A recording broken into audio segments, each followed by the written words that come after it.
Okay, good afternoon. I'd like to call the regular meeting for May 17th, 2023 of the San Mateo County Harbor District Board of Harbor Commissioners order. Can we have a roll call, please? President Zemke. Present. Commissioner Mateusz. Present. Commissioner Chamberlain. Present. Commissioner Slater-Carter. Here. Commissioner Thomas. Present. Okay, now we have public comment. This is an opportunity for members of the public that wish to speak to the commission on matters that are not on the agenda. Do we have any hands raised? We do not. Okay, we move along then. Commissioner comments. George, let's start with you. Any comments? Any comments? You took me by surprise. Just I thought about the harbor and the commission when I was on a small vacation, just got back from New Jersey. And in addition to a lot of family things, we spent a few days along the coast of New Jersey. And I'm looking at, you know, all of the coastal engineering structures that were built there and jetties and breakwaters. And so, you know, a lot of those structures along the East Coast have been in place since the 1800s. And there's been a lot of experimentation. There's a thing called the New Jerseyization of the shoreline, which was not a good thing. But those were structures that were built that they didn't really realize some of the impacts of that, which now we do realize, you know, how those impacts happen, and we can modify these groin systems, specifically what I'm talking about. There ended up being a groin every 2 blocks as far as the eye could see either way, because one groin would cause an issue and they'd have to build another one and then build another one, build another one. We've done a lot of research in the last 30, 40 years on those kinds of structures. So it was just thinking of the harbor and thinking of you guys, and good to be here. Thank you. Commissioner Mateusz. I'm silent this time. You have nothing to say. Okay. Commissioner Chamberlain. Yeah, so I understand that the Mavericks Festival, or the Mavericks Awards happened on April 29th, which I unfortunately wasn't here for, but I heard it was a great success. So looking forward to seeing we're going to be able to host the Mavericks Festival again this year. And hosts are going to come back to that.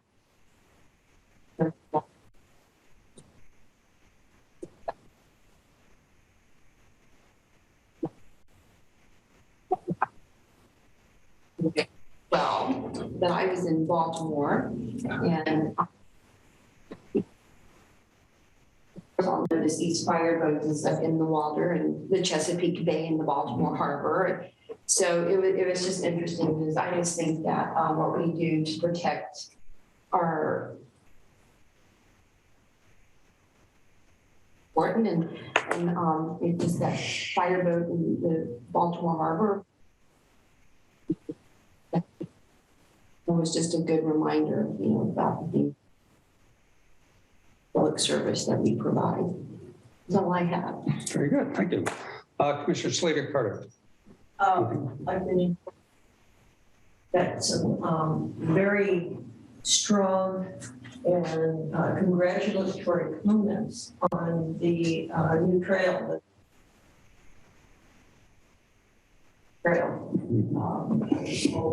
Good job you guys all did. And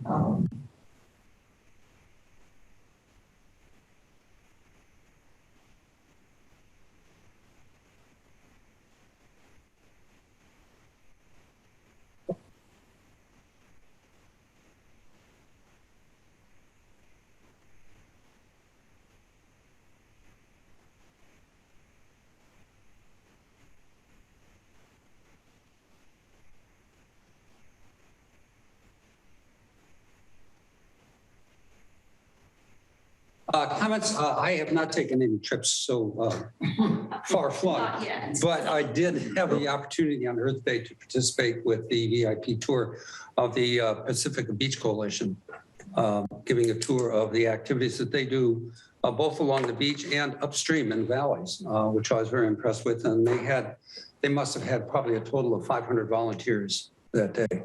So it's very, very, very impressive. The other comment I'd like to make too, if anybody is on the phone or listening in here that is interested in item number 4 of the discussion, This is the approval form of the berth, mooring, and anchorage agreements. We've decided that we will pull that off and discuss it at a later date. So it will not be discussed today. The F4, F4. So we're not. We will not be discussing that today. Okay. We'll move along now to the activities report. Probably the most efficient thing to do is just let General Manager and Operations give a synopsis of that, and we'll have questions from the commission, from the public comments, and then questions from the commissioners. So, Mr. Pruitt, would you like to start it off? I don't have any additional comments for the public, with the exception of one. I did call or speak with the Army Corps this morning. They're moving forward on the 111 cap study for the harbor, and a rough draft for our review should be coming out next month. So that's great news that it's moving forward. And I'm working on setting up a tour for them early June before the report comes out, so they can do everything in person and making sure it lines up with what they say in their reports. So very excited about that. We do have to fix something real quick. Microphones are not picking up Commissioner Chen Karali, so we need to move a microphone from John over to theirs. And It's on the end of the table. when you speak, if you can go to the podium so the microphone will work. Okay. Thank you. Okay, Mr. Moran.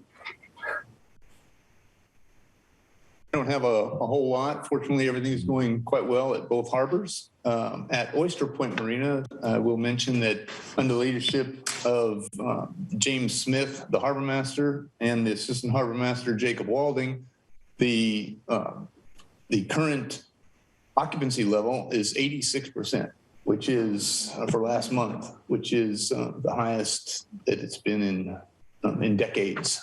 It's quite remarkable. And the team there is continuing to do an excellent job at recovery from the storms.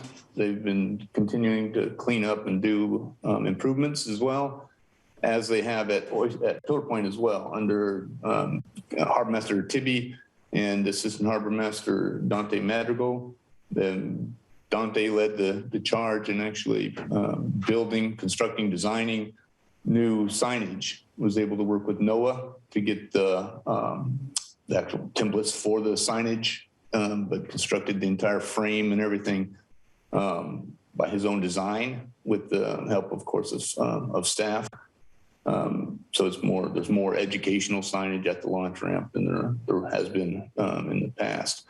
In addition to all their efforts with again, form cleanup still and additional improvements, just as they always do, dock repairs, etc. Nothing else really. Any questions? Yes, sir. Just a quick question, John. I did hear from Brad Damitz about 3 weeks ago. He contacted me first. I suggested he talk with you and with Jim as a status of that contract. So was he able to contact you? He sort of indicated that there was movement in a positive direction. Are you talking about for Surfers Beach? Surfers Beach. And so, did you get any words from him? Or? Yes, we've been in discussion, and he did indicate that there had been some positive movement, but nothing has been confirmed at present. Right. So it'd be great if we could get the eelgrass mitigation portion of the project moving along. Those efforts seem to have been stalled, however, and it's looking more like, again, it'll be next season, regretfully. He's still continuing his efforts, though. Anything else? Administration. Anything on the administration and finance sector? Is Julie? Julie's online. Oh, Julie, there you are. Hi. Good afternoon, President Zemke, commissioners. There's nothing really out of the ordinary. Can you hear me okay? Can you hear my? Yes, we can. Okay. Nothing out of the ordinary. We continue to do and improve the record retention. We are close in getting all of the HR files in electronic format as part of our ERP system.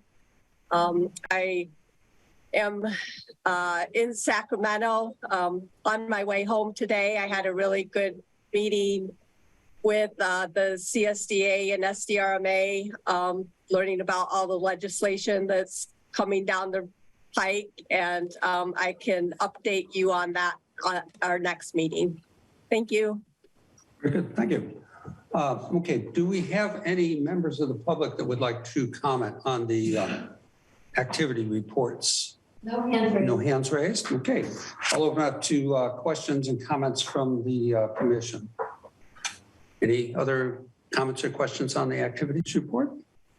Okay, we can move along to the consent calendar. Are there any items that we wish to have pulled from the consent calendar? Yes, Commissioner Chen Crowley. item 6, I'd like to pull. Number 6, okay. Any other items?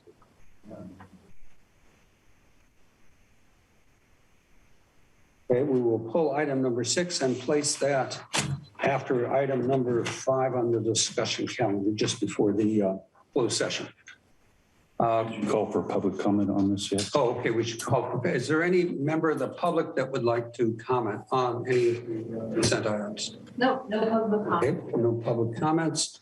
Can we, I would entertain a motion then. So moved to approve the consent calendar minus item 6. Second.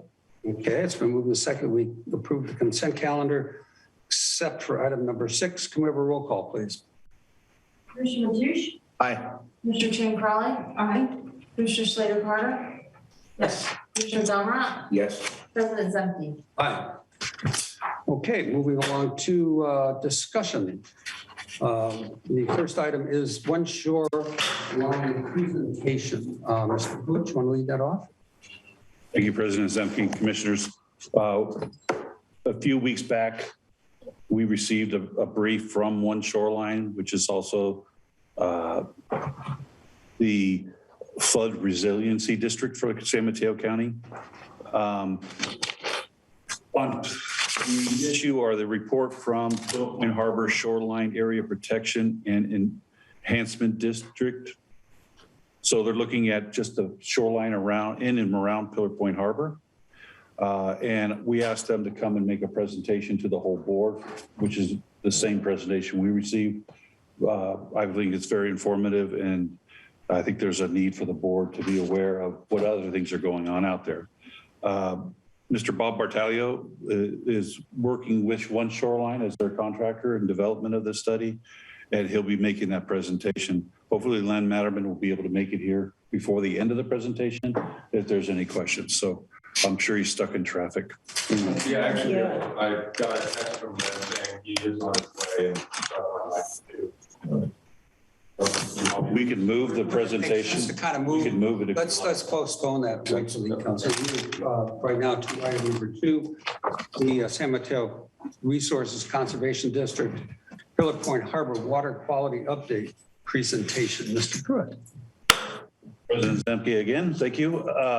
We have Noah Katz on the screen there, and he'll be making a presentation to the board requesting additional funding to carry on their work that they do on behalf of the San Mateo County Harbor District. They're asking for funding of not to exceed $130,000 over the next 2 years. And they do, you'll see through their slideshow presentation today, they are very, very involved with the Harbor District and our response to the TMDL, which is growing to be being more extensive every month that we have to respond to it. And he's also doing a lot of work in response to the TMDL and the improvements that we have to make. So he manages those for us. With that, Noah, we'll turn it over to you, and you can share your screen or we can put it up for you. Okay, thank you very much. I'll share my screen. Are you able to see my presentation? Yes. Great. Well, thank you all so much for having me today. Thanks for the introduction, Jim. Yeah, as Jim mentioned, my name is Noah Katz. I manage the water quality program, the San Mateo Resource Conservation District. And I'll be giving you an overview of work we've done on behalf of the Harbor District over the last year and change, and also a proposal for work that we plan on doing in the next 2 years. And just, yeah, quick overview. I'll go over who we are, Resource Conservation District. I know there are a few commissioners I know, and I think a few I haven't met yet. So I want to make sure that everyone understands who we are and talk about some of those TMDL deliverables Jim mentioned, and other things that we've done, including some investigation on pollution in Denison Creek, which discharges to the harbor, dye testing of Tenant Row, signage project, our annual community science project First Flush, quick slide on sharing the responsibility, and finally next steps and a budget for the following 2 fiscal years. So we're the San Mateo Resource Conservation District. We're a special district, and we originally established in the late 1930s to help viewers deal with the Dust Bowl. And since then, we've expanded to focus on 5 primary focal areas: air, water, climate, wildlife, agriculture, and fire resilience and forest health. And essentially, we're a local hub for conservation, helping people help the land. And just to go back to our focal areas, our water program is generally split into water resources and water quality, and I manage our water quality program. So let's get into the TMDL. This map on the right, red line, is the outline of the Pillar Point Harbor and Venice Beach TMDL. And some of the things that we've assisted the Harbor District on in compliance with this TMDL is we assisted in developing the implementation plan. That's a document that goes to the regional board, says essentially how we're going to comply with the requirements, what we're going to do, and lays out a timeline for those actions. One of the deliverables was to inspect all storm and sewer pipes in the Harbor District, and we've done now all of the storm lines ahead of schedule, and working on the sewer currently. I'll go into detail about that in a moment. We've dye tested the liveaboard boats. We've done Tenant Row dye testing, and then outreach and education through our coastside pet waste outreach and education program. And so here's a map that we put together after we had the sewer lines at Pillar Point Harbor inspected. And there are a number of colors here, and I'll explain what those are. The black and orange lines are gravity mains, which differ from the purple lines, which are force mains, in that gravity mains are a larger diameter, and they use gravity to move sewage through the pipes out to the pump station, which is here before it goes and joins GCSD's main lines. And the force mains shown in purple pink here are much narrower and require a pump to get material through them. And our contractor, sorry, no, loud car coming by.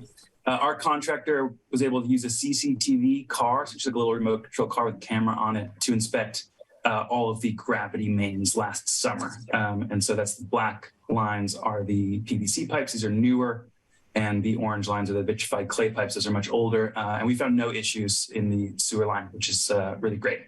And we're going to inspect these force mains, hope this month, potentially early June.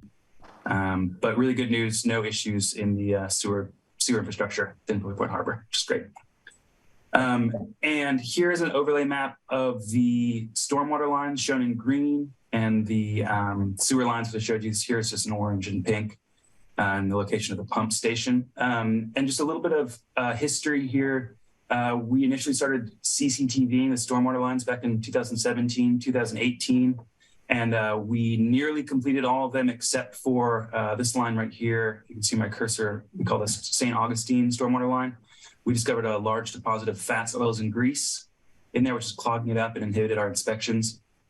We had a new manhole installed in 2019, I believe, to facilitate cleaning this out. And then in 2020, maybe 2021, excuse me, we re-inspected this and we did not find any new issues. And back in 2017-18, our contractors, they basically rate each pipe based on condition. And there were a couple that were rated category 4, which means we should probably take another look at them within about 5 years. And so 5 years passed. and we re-inspect some of those stormwater lines, including this one circled in red. And you can see these images here are actually holes in the stormwater pipe. And that's areas where you could get groundwater inflow during the dry season. And if this pipe's dirty, then you could have bacteria coming out of the stormwater pipe. So next steps for that are to re-inspect those hopefully this month to figure out what the best course of action for repairs are. Most likely to be an injection molding, where they actually inject the new pipe inside of the old pipe. And that'll take care of that. We hope to have that work done in June, the repairs themselves. And then next steps for inspections are to inspect these force mains shown in this pink color, and then also have our contractor go ahead and inspect and map all of the laterals within tenant row. There's been some confusion about where exactly pipes are there, and we think having a map there would be very helpful and also be able to see if there's any issues. So those are the next steps for sewer and stormwater lines.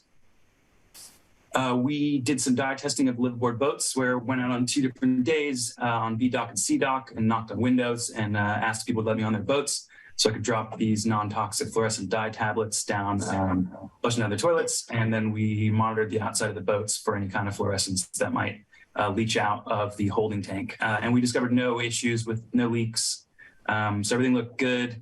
One thing that I thought was interesting is we could not drop, there was no way to drop a dye tablet for a composting toilet. And that to me told me that there may be a lower risk of pollution from composting toilets. So maybe something to further incentivize on liveaboard boats. And then finally, the Regional Water Quality Control Board did some MST testing. That's microbial source tracking. Essentially allows for a DNA analysis of samples, of water samples, to see which animal markers are present. And they did find some evidence to show that there was a human-associated bacteria near one of the boats. But we did actually dye test that boat specifically and did not find a leak. So some conflicting data there. That MST could have come from other locations. But anyway, a little bit of conflict in the data there, but we're pretty confident with what we found. And to go on to our coast-side pet waste and outreach and education program, this is a program that is meant to address pollution from pet waste, bacteria pollution from pet waste, all on the coast side between Pacifica and Half Moon Bay. It's in partnership with the county, the Harbor District, the City of Pacifica, and the City of Half Moon Bay. And a number of initiatives here, including cabling local events. We made an inspirational video, the link of which is in the slides that you all have. We won't watch it now, it's a little bit long. Social media cleanups. Also partnering with existing cleanup organizations to basically talk to folks about cleaning up pet waste, the importance of that, the link between pet waste and water quality, and to provide pet waste bags and other resources, and social media posts and mailer campaigns. So that's ongoing. Denison Creek. So this is creek discharges, I'm sure as you all know, just north of Capistrano Beach. In Princeton, Surgical Point Harbor. And last year we had a few calls from members of the public saying that it was the water was black and murky and something was going on there. We wanted to have a look. So we went and did some water quality testing, and we found E. coli levels were moderately high, but nothing really earth-shattering there, higher than we'd like to see, but didn't suggest to me that there was, some really serious like sewage leak or something like that. And similarly, we did not find any evidence of human-associated bacteria. So limited data set, we want to keep an eye on this. And if this happens again, we'll have another look. But so far, no evidence that we have, a really serious problem here on Denison Creek. We dye tested all of the toilets and sinks and floor drains in Catch Joanne's, the bar, and the ice cream shop recently. And you can see this center image as a flashlight shining on the fluid coming through the sewer line, and that green color is from the dye tablets. And great news, we did not see anything where it shouldn't be. So everything that went into the sewer stayed in the sewer and did not show up in the stormwater line. And you can see my colleague on the right looking down in the stormwater line, looking for any green dye showing up there. And we also dye tested the new floor drains, the new bathroom behind Catch Joanne's. And great news, those floor drains go to the sewer, not to the stormwater network. Which is really great. So if they walk the mats and things down there, they're not going to get fat oils and grease and other contaminants into the stormwater line. So that's a big plus. Some time ago now, the Harbor District requested a new signage to notify the public of bacterial contamination at beaches. And I'm happy to say that we finally have these printed and ready to be put up at each of the 5 beaches that the county does their weekly sampling at. And so this is exactly what they're going to look like. It's a sign, big metal sign, explaining the 3 different flag colors. And so what we'll do is when water quality looks good based on weekly results, we will work with Harbor Patrol to go ahead and put these signs up, these flags up accordingly. So blue for good to go, essentially yellow for some risk, and black flag meaning there's an elevated health risk. And so I think these will be easier to see for the public. They'll be more noticeable than some other signs. And another plus is that this will allow us to celebrate good water quality. So another thing we plan on doing is tallying the number of blue weeks at the end of each year, and that'll be available for reports. So we're calling this the Blue Week Signage Project. And yeah, eventually I'm hoping that the flag changes can actually be managed by volunteers. And so I'm hoping to pass that on to members of the public at some point in the future. And going into First Flush, which is our longest running community science program, it is completely volunteer led. Volunteers go out and collect water samples during the first big rain of the year. And it provides this really important snapshot of kind of once a year, worst case scenario for water quality. Volunteers go out and collect samples from storm drains and creeks before that pollution can enter the coast and the Monterey Bay Marine Sanctuary.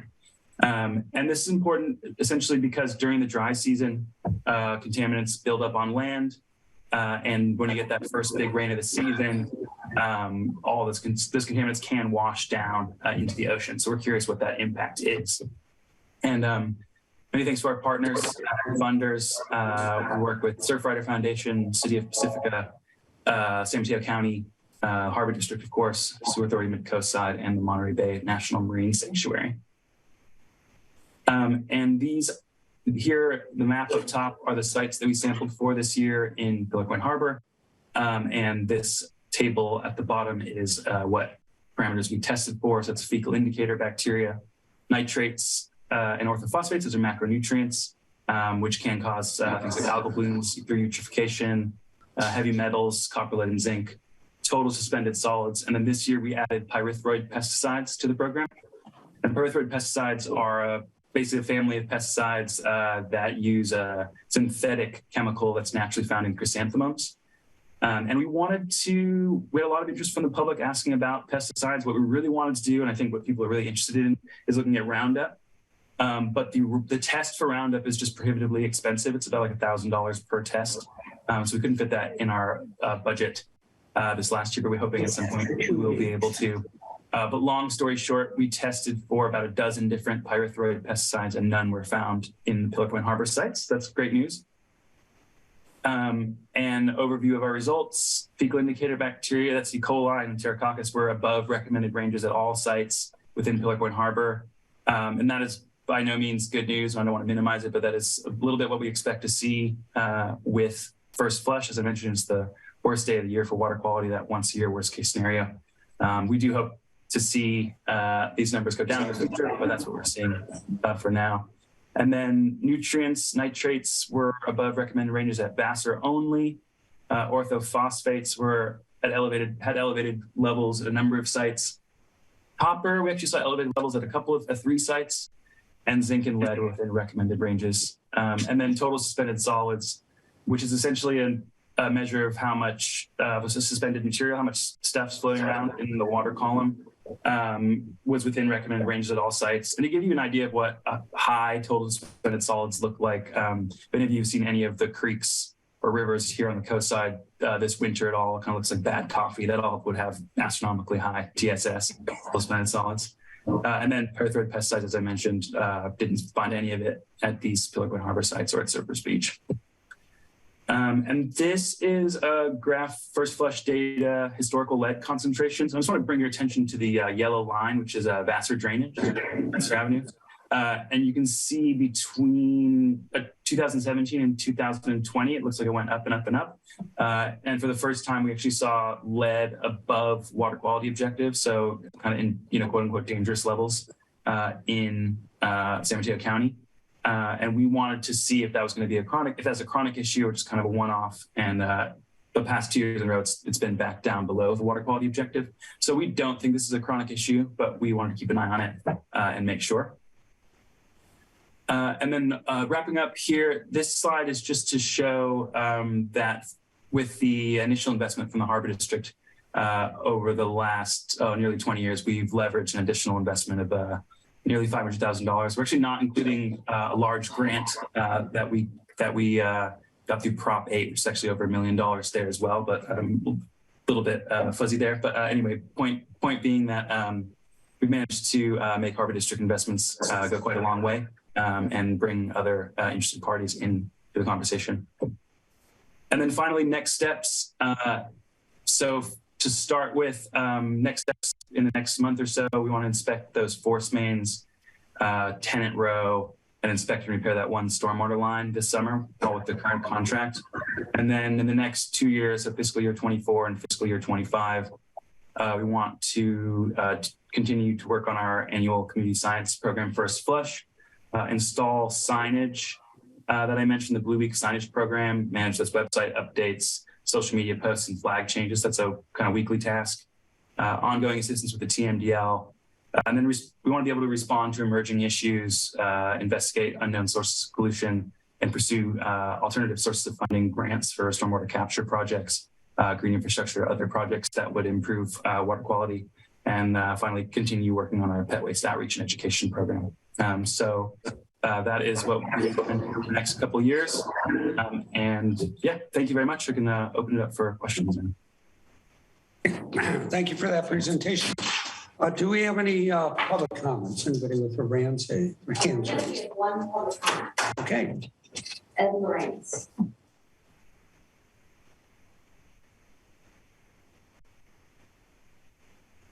Hello, Noah. Hello, Ed. Great presentation. Super happy to see the RCD still involved in water quality. I just have a few questions. Sure. One is with signage. It's great to see those signs go up because, as you know, it's confusing for the public.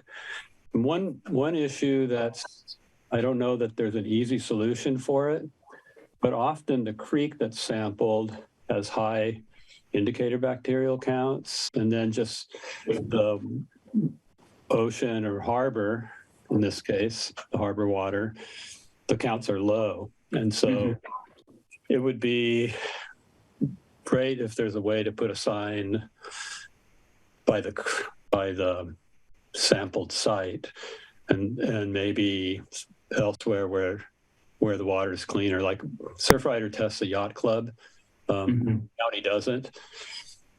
And the yacht club usually is clean, and then Denniston Creek and the Capistrano outfall, those tend to be high. But people get confused when they see the county sign. County sign just it's not specific. I don't know if you have any ideas about dealing with that, but it would be great to kind of educate the public a little bit about it. Sure. So there are those blue signs currently, like at Capistrano outfall and St. Augustine outfall. But I think some people say they're not aware of the bacterial problem regardless of those signs. One of the things I'm really interested in, so these signs will hopefully link people to our website. And right now I'm working on a kind of detailed story map that will explain, hopefully in an engaging way, a lot of the science and the way these signs are meant to work. But one of the things I'm really interested in is developing, understanding safe swimming distances from discharges. Yes. So usually those discharges, right? Yeah, like you mentioned, like those creeks will be, they have usually the highest bacteria, and then it'll go into the mixing zone and it'll dissipate. But where exactly is that zone of safety? And so I think long term, I think that's the way to go, is to figure out what those safe swimming distances are and educate people on them, basically. I hope that answers your question. It did. Thank you. Thank you for the comment, Ed. Any other hands raised? No. We have yes, one. Matt Klein. Okay. Matt, ahead. Hi. Let's see. Okay. All right, looks like I'm on there. Yeah, I was very happy to see that you did test the liveaboard vessels and found that there was no leakage from the holding tanks. We have an organization called Liveaboards United, and we'd like to become involved in ensuring that the that state of affairs stays very, very clean, and the vessels are when they're monitored clean and are a good benefit to the harbors. That's all I wanted to say. Thank you. Thank you for your comment. Yes, thank you. Matt, I'll go ahead and drop my email address in the chat if you want to reach out. Thank you. Very good. Thank you. There's no other public. Okay, no other public comments. Okay, open it up to comments from the commission. Do they any? Go ahead, George. No, mine's a more generic comment. If you have something more specific. I just actually support the work that the RCD has done for us. And I mean, this partnership has been going on for a few years now. And I think it reassures the public that, we're doing what we can to keep our harbor safe and making sure the water's clean. So I'm actually inclined to support this, the proposal not to exceed $130,000 for 2 years, for the next 2 years, fiscal years. I mean, I don't want to make a motion prematurely, but I mean. Well, I'll second it. Okay. I mean, And then we can discuss it. So yeah. So I'll move to move forward with this proposal not to exceed $130,000 for a period of 2 years, fiscal years 2023, 24, and 24, 25, to fund the San Mateo County Resource Conservation District. Second. Okay, is there any other discussion? Commissioner Ratouche. So I liked seeing the summary of what you've leveraged since 2014, but the question came up in my mind, how much has the Harbor District paid you since 2014? So I'd like you to get back to the district with that answer. Obviously, I don't expect it right now. I saw some of the other funding people. Unfortunately, the Harbor District gets beat up for some of these things that don't originate within our property at all. We're a holder in due course of the streams. I was wondering, do you get funding from GCSD? I see you do some of the testing around Oceano. Is Oceano funding you? As Commissioner Giancarelli said, I support the work of the RCD, but a lot of it's OPM. You're working with other people's money. And I'm sure we could find projects to spend money on as well. But I'd just like to see that our money is being spent in a wise method.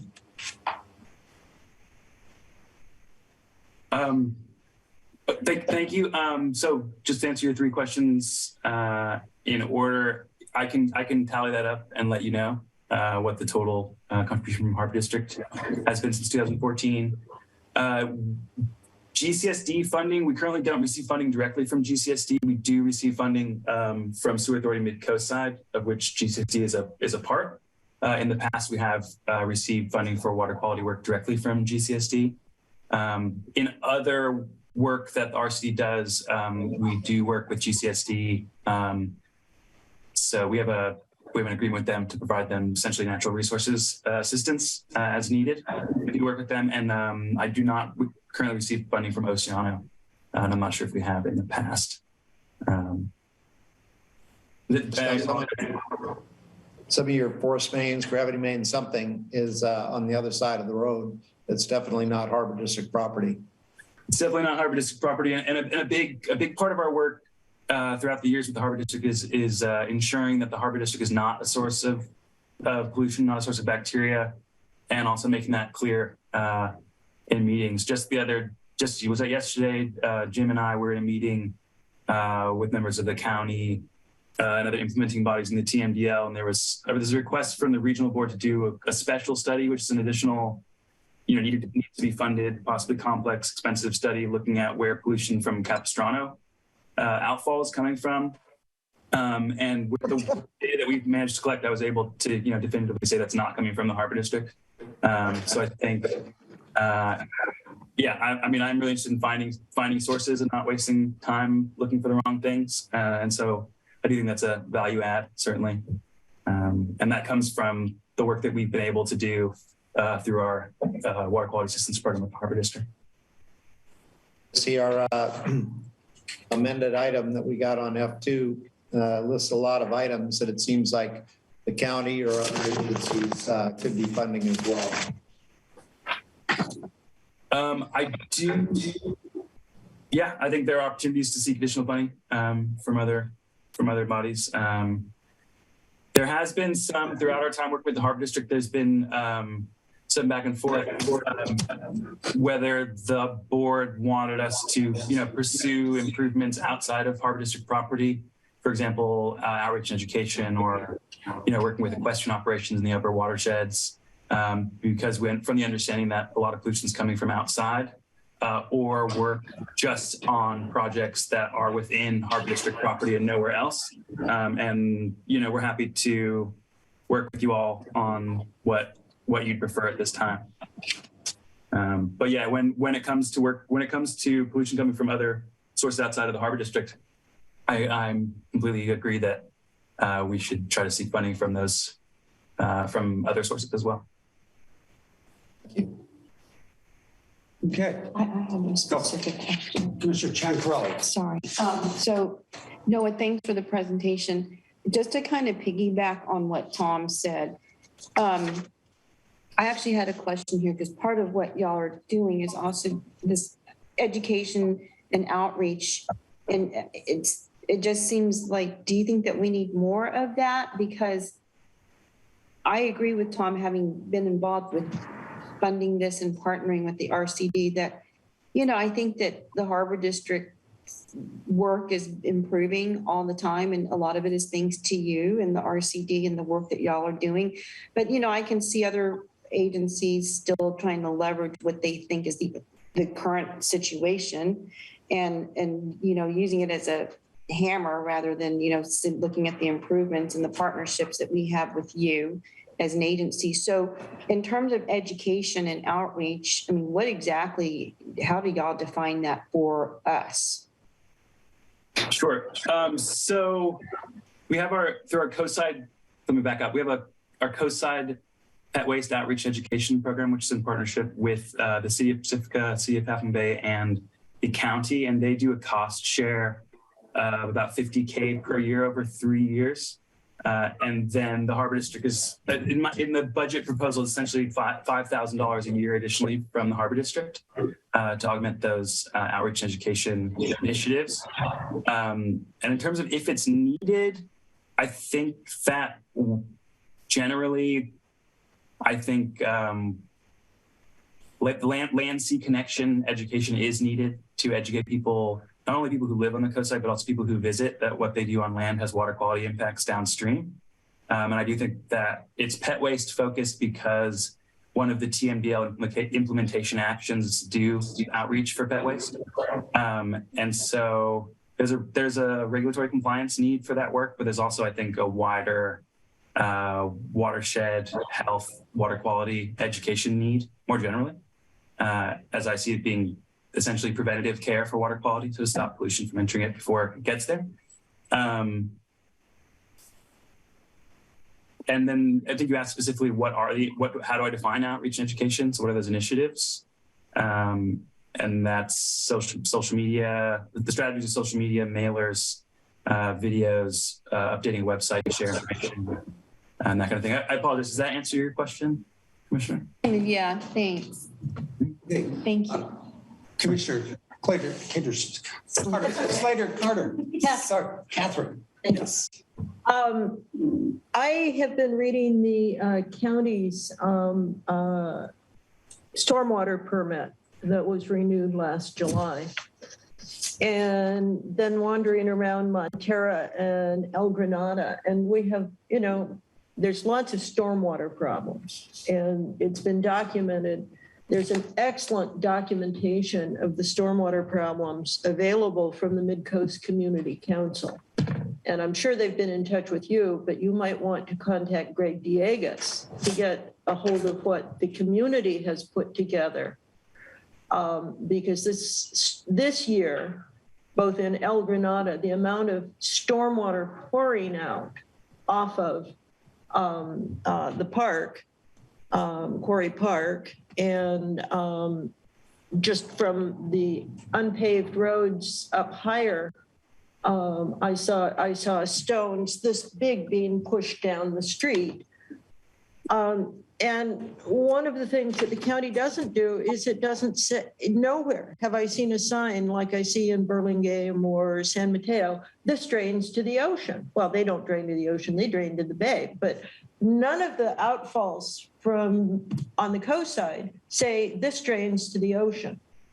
So people assume it's the harbors. And the way the tides work, and you might be interested, Montero Water and Sanitary has been working with the a professor at San Francisco State on the surface tide patterns, and how they have been changing. It's a project that's been going on for a couple of years. I think it's still going on, but a lot of what gets pushed into the ocean or into the harbor here, maybe not be coming necessarily from the creeks. They maybe are only a little bit of what gets pushed in here from Half Moon Bay or from off the ocean or Pacifica, depending on which way the currents are and the wind is. But again, in seeing who your funders are, I really didn't see much in the way of San Mateo County, and I haven't seen. San Mateo County had no one at last query in charge of stormwater on the coast. They didn't even think there was a problem. And if you look at what the community under Greg Diegas on Mid-Coast Community Council has done, there's a lot of documentation and photos, and I have photos back from an El Nino in 2005, and I have a few from this year. It's pretty amazing how much runoff there is and how persistent it is. So I appreciate your work. Needless to say, I seconded, as you know, the motion, and I would like to see it going. But I'd like to see it expanded to other agencies who are responsible, because as Tom was saying, it's not the harbor district's responsibility. Our jurisdiction does not go past the high tide line, except to our own district lands. Well, thank you. I'll certainly reach out to Greg and look for that report. Look forward to reading that. Just to clarify, we do work with the county a lot and do receive a lot of funding from the county. We work a lot with I work a lot with their Office of Sustainability. But I suppose they don't. I'm sure if we did another big study, they would be happy to fund part of that. But yeah, I agree. There could be more sharing the responsibility. One thing I would say, just for clarification, when it comes to fecal indicator bacteria, really people are primarily seeing success with dry season control. Wet season control, on the other hand, the only real strategy that people have is green infrastructure, stormwater management, and there's really no data to show that's having any measurable impact on fecal indicator bacteria concentrations. We just don't know yet.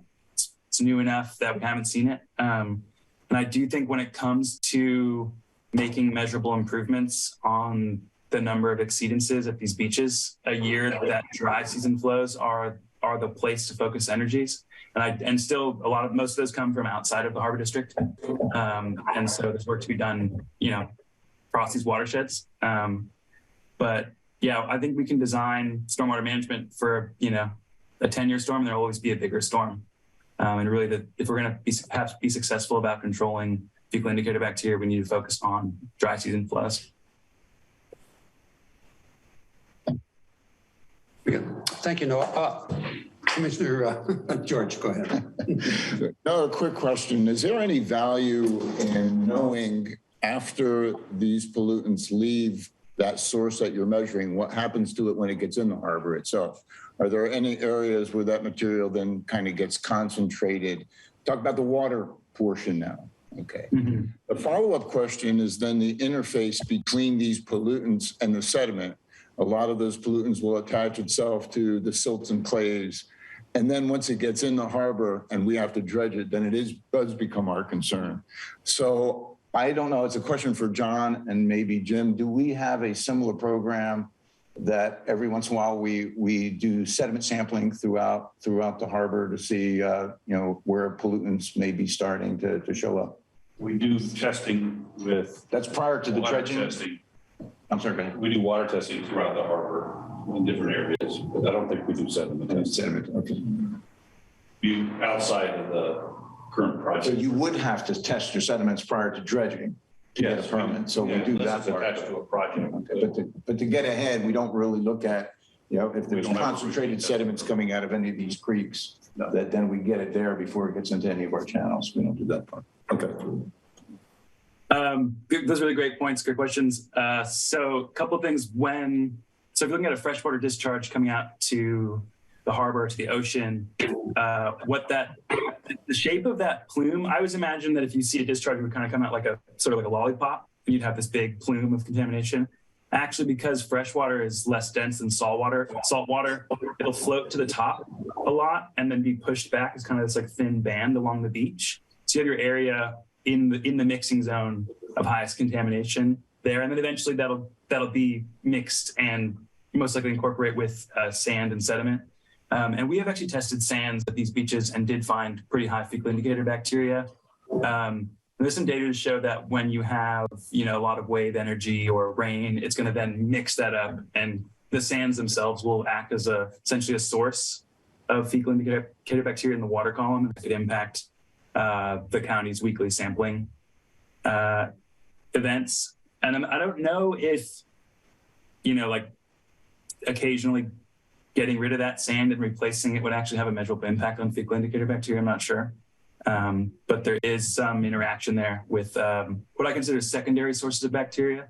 So rather than primary sources, which are from the gut biome of warm-blooded animals, secondary sources are things like biofilms that grow on aquatic vegetation, sand, sediment, that kind of thing, that often can have a pretty high bacterial count. And when they're in the water column, it can kick numbers way up temporarily. Hope that answers your. Yeah, thank you. Thanks. Okay, any other comments? Okay, we do have a motion to approve the funding of an amount not to exceed $130,000 for 2 years, 23-24 and 24-25. May we have a roll call, please? Mr. Shane Crowley, County. Mr. Slater Carter. Yes. Mr. Belmont. Aye. Mr. Zemke. Aye. Mr. Tush. Aye. Okay. I'm assuming we can go back to item number 1. Okay, good. Jim, want to introduce this item? Thank you, President Zemke. To repeat, myself and Commissioner Garmer sat down with One Shoreline and received a brief on their study of this Pillar Point Harbor area. And the official title was the Pillar Point Harbor Shoreline Area Protection and Enhancement District. They were looking at how to address sea level rise in the Pillar Point Harbor area. And they did a study, and they're here to brief that study. We have Len Matterman, he's the general manager, not that title, but he runs One Shoreline as the general manager, and then Bob Bertaglio is a contractor with One Shoreline, and they'll both be briefed. With that, I'll turn it over to Len. Okay, thank you very much, Jim, and hello, commissioners. It's good to be here. Again, my name is Len Matterman. I am the CEO of San Mateo County Flood and Sea Level Rise Resiliency District. It's a long name. We're also known as One Shoreline, to highlight the notion that no jurisdiction can address the climate change challenge alone, and that we're all in this together. So 18 months ago, we asked a consultant team, ESA, the smartest people we know on this topic in this area, to survey the connected climate vulnerabilities of the harbor in Princeton and Miramar and Highway 1 and the beaches, and then develop high-level concepts to address this transformative challenge across jurisdictions through adaptable, aligned, shared protection. So I'm really trying to emphasize that this is not just about the highway or just about the harbor or just about Princeton or just about Miramar or just about recreation or just about the ecology. It's really trying to take a big picture look, a vision of what's happening now and what should we do about it long term. Next slide, please. Okay, so before the breakwaters were built, breakwaters and other aspects of development, on the left, you see an image of what the Half Moon Bay so-called log spiral shape looked like. It was uniform and rates of erosion, generally speaking, and rates of erosion also generally speaking, and there was a level of equilibrium about this. Since that time, there's been infrastructure put in place, of course, and what you see is the difference between pre-breakwater, the blue wave trajectory, as opposed to the red wave trajectory. And that caused multiple impacts. In terms of the details of what we're looking at here, I would defer to Commissioner Damarat or the, Bob Battaglio, who's with ESA, to speak to those kind of hydrodynamic and sand transport issues. They're much more skilled at that than I am. The result of this is that in some areas, there's too much sand, and in some areas, there's too little sand. That's the kind of big picture general problem we have, and I think we all agree on that topic. And the result of that is on the next slide. So looking at the current vulnerabilities, we really broke it down to 4 areas, and you see 2 pictures attached to each area associated with those vulnerabilities. On the Princeton shore, development occasionally floods, and there's been a loss of land and beach, of course, and public access due to erosion. And it's led to uncoordinated and unsuccessful efforts to armor the shoreline, and unpermitted largely. Pillar Point Harbor has too much water, flooding in some cases, and of course, too much sand in areas that impedes navigation and the boat launch. Highway 1 and Surfers Beach, pretty well known. Highway 1 is at significant risk. The picture at right under Highway 1 is a recent picture following the storms earlier this year. And of course, there's too little sand and it impacts Surfers Beach as well. And then Miramar and Marauder Road to the south are also very heavily impacted, as we all know. And these vulnerabilities are getting worse. Next slide, please. To highlight this area on the state level, in August of 2022, there was a study from the Scripps Institute and UC San Diego of erosion rates in the future for all of California's coast, and it identified Pillar Point Harbor area as maybe equal to Vandenberg Air Force Base and only less than Lost Coast up in Humboldt County. Otherwise, huge exposure here to this issue and looking at it at a state level. Next slide, please. Also wanted to highlight for the public and everybody here the governance issues, the challenging governance issues and how complicated they are. This shows, of course, federal assets, Corps of Engineers and Air Force, state assets in the form of Highway 1 and state beaches, county assets, all of the area in yellow is county jurisdiction, and they have assets, and city jurisdiction in purple for the city of Half Moon Bay, and of course, special districts, Harbor District, Granada Community College District, Granada Community Services District, and then all the agencies at the bottom that have an interest in this area as well, or regulatory authority over it. Next slide, please. Also want to highlight that there have been many studies of this issue. This is not something that's unknown. These studies have been done by specific entities, including the Corps of Engineers. The Harbor District has done several studies, the county, and of course, it's been working on something called Plan Princeton for many years. Caltrans has done studies as well as, again, the Granada Community Services District, So this is not an area for want of information. What we tried to do and what we asked ESA to do was pull together that information into kind of a broader view and not just focus in on one aspect of the area that was the subject of a particular study. Next slide, please.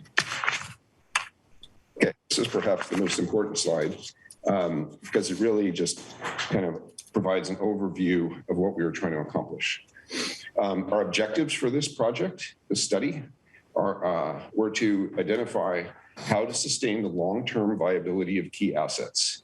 Those include built assets that are shown in yellow, recreational assets that are shown in purple, and ecological assets. So how do we sustain those for the long term? And the principles that guide us on this study are that there are many jurisdictions, as I just mentioned, and key stakeholders, and there's a shared responsibility for an adaptable solution. And that addresses long-term conditions, not just dealing with today. That's not what this is about. There are many projects to deal with today. Caltrans is going to, try to figure out how do they keep the highway running for the next 10 years.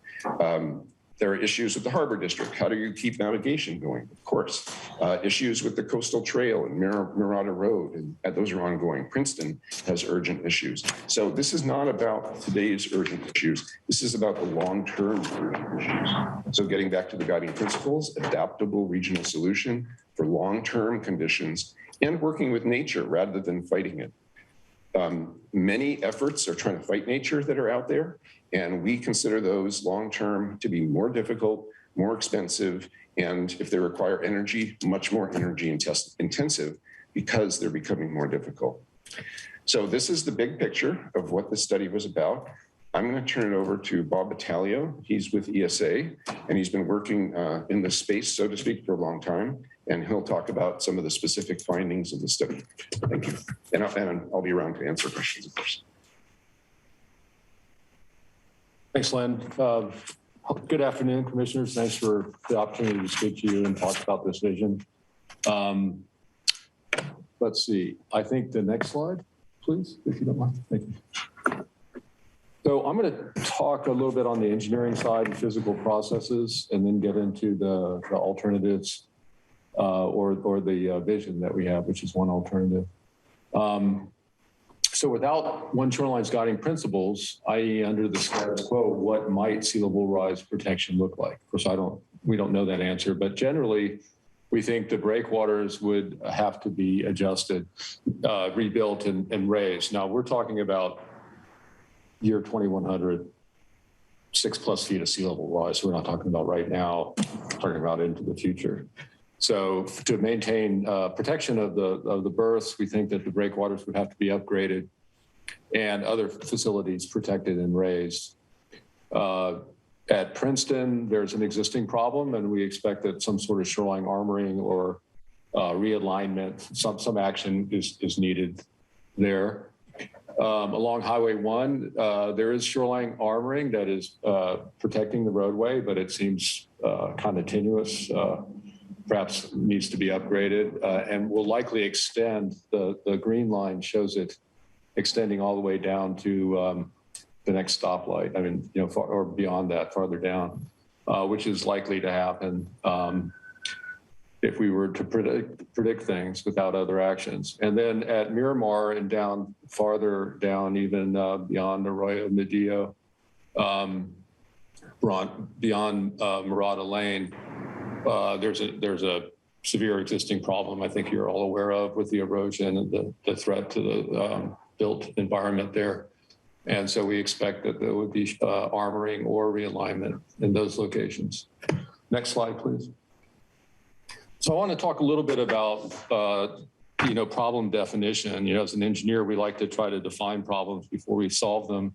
And this challenge that we have has multiple problems, but just on the physical sand transport side, which is something I have studied, I wanted to address on the left is the Half Moon Bay littoral cell, and on the right is a diagram of wave reflection using an aerial photograph. That's a zoom in at Surfers Beach. So I want to talk about the left image first. The white arrows indicate the sand transport directions in terms of the net transport. The waves come from different directions, the sand moves back and forth, but we think the net transport is generally from north to south. And the normal condition would be the sand would move into the bay, some of it into the hook of the bay where the harbor is, and then move through the system and past Miramani's Point on the south. You can think of the cell as kind of like a bucket that if you add sand, the beach gets wider, and then probably more sand moves out of the south end. If you take sand away where there's less sand supply, the beach gets narrower and then the backshore erodes. So that's the definition of a cell. Now, the white lines with the little circles indicate that the drainages provide sand, in particular Deer Creek, which discharges at the boat launch ramp. And that sand is deposited into the harbor. I think you already know that, but I think that's part of the problem. And then there's a little line with a circle from Mavericks Beach in what we call the lagoon between the rocks and the west breakwater. And there is sand that comes across the breakwater into the harbor as well, and probably through the breakwater over there.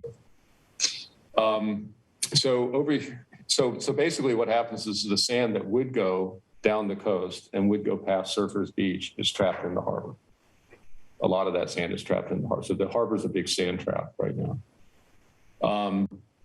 The image on the right shows how the waves, solid white lines, as they propagate in to shore, they reflect off the east breakwater, and you get the reflected waves in this image, the dashed white lines, that then cross up and form a nice surfing peak. But they also direct sand transport to the south. So the breakwater results in an increased southward sand transport from Surfers Beach. So Surfers Beach has less sand because it's trapped in the harbor, and a greater rate of southward transport. And that's why it's eroding, and that's why the backshore is eroding. Next slide, please. Thanks for listening to all that, but I just wanted to kind of show my understanding or what my thoughts are how the harbors goes to the south. So what are the consequences of continuing the status quo approach? Well, we know there's flooding from these different reports. There's a flood risk in Princeton on the west side. There's erosion that we've talked about south of the harbor, also at Pillar Point. There is a risk with sea level rise due to waves impacting development directly, or erosion and waves along Princeton and along the coast inside the harbor as well as south of the harbor. And there's a general impact to what the Coastal Commission would call coastal resources. And I mentioned surfing just because several of us think that's important. So anyway, next slide, please. So with One Shoreline's guiding principles, what might sea level adaptation look like? So again, we're looking at the year 2100 or 6+ feet of sea level rise. This is a future vision. There's alternative future visions. There's, in a way, this is intended, I think, to start a conversation. There's lots of variants and options and different ways along an adapted pathway to get to this vision or a different one. But this is what we came up with. Number one, the outer breakwaters would be removed. Number two, the west outer breakwater would be rebuilt farther landward. And I'll explain why that seems beneficial, even though it does seem like a big lift. The inner breakwaters would need to be upgraded significantly to handle the ocean exposure. The boat launch ramp would be relocated into the inner harbor. We think that submerged reefs off of Surfers Beach would have multiple benefits, including providing a wave dissipation that would tend to slow down the sand transport and widen the beach locally. Number 6 is kind of an interesting one. I think we all know that there are reefs extending south from Pillar Point, and the navigation channels kind of snake through those. One of the things that will happen as sea level rises is that the depth over those reefs will get deeper. And what that means is that the waves that break on those reefs now will pass over those reefs and approach the shore at a greater height. In other words, there'll be bigger waves coming over the reefs towards the shore. So that's something that no one's really looked at, but it's something to consider as we plan for the future. Number 7, Deer Creek goes into a culvert underneath Highway 1 and then discharges near the boat launch ramp. And every El Nino winter, there's sand that deposits and the boat launch ramp is closed right now. At least it was last time I looked. We hope to dredge that soon. But the idea would be to put the launch ramp in the inner harbor. And Deer Creek could be rerouted either, it could be left where it is or rerouted inland, either through a culvert or along the corridor parcel. There's been talk of, daylighting the creek, running it down to the shores at Surfers Beach. So the sand goes straight to the beach instead of into the harbor. And then Highway 1 is another factor, another asset that's really important, and that's going to need to be addressed. And in the future, they may need to raise or take other action there, Caltrans being the day. Next slide, please. So I kind of covered some of this as I was going over the prior slide, but this slide was intended to show why these changes would be made. And so I'll just go down the list. So the idea of moving the West Breakwater north and landward of the point would be to allow the sand to more easily bypass Pillar Point and not go directly into the harbor and move along the breakwater to where the East Breakwater is now. Obviously, the harbor facilities in this vision would be protected, and there's actually some expansion of berth possibility in some places, but we didn't map that out.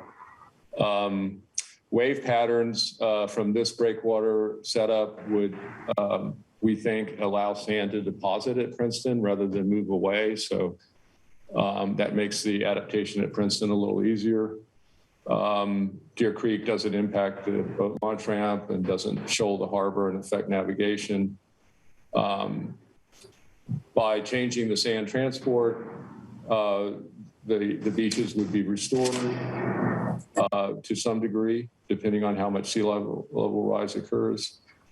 And then that blue stippled, white and blue area indicates a concept that we came up with. It's kind of a new idea to augment the reefs by placing rock and raising them back up to compensate for sea level rise. So conceptually, if sea level rise went up 6 feet, you might place 6 feet of rock there to knock the waves down, but to provide also the same level of habitat and other activities and kind of keep the status quo. The headland around the, I guess it's called an Air Force, or no, Space Force base now, that area is still expected to erode, as the red line indicates. Next slide. And so one of the ways to address this challenge is with long-term planning, adaptation planning, and one framework within which long-range adaptation planning is within the Coastal Act. And there's 3 major kind of vectors or approaches here. One is the California Coastal Commission itself, which has overall authority, even though that's delegated to the local coastal programs and plans. But they have jurisdiction over the areas not covered by the municipalities. There's the Half Moon Bay local coastal plan. Half Moon Bay extends up to Surfers Beach, and they're looking at adaptation now, so that's another opportunity. And then the County of San Mateo covers the unincorporated areas like Princeton, and that's another opportunity. So through these plans, you could, which would engage the public through the development of these plans and engaging the public, come up with a regional adaptation plan, which is, what everyone's wrestling with right now, is how to have a regional coastal adaptation plan. This would be one way of going through a process that would involve everyone. I think that's our last slide. Thank you. I'm around for discussion, questions. If you want to take. Thank you. I will call for comments from the public. Are there any hands raised on this topic? Yes, Ed Lorenz. Go ahead. Hello. Hi, Bob. It's great to see you. I wish I was there.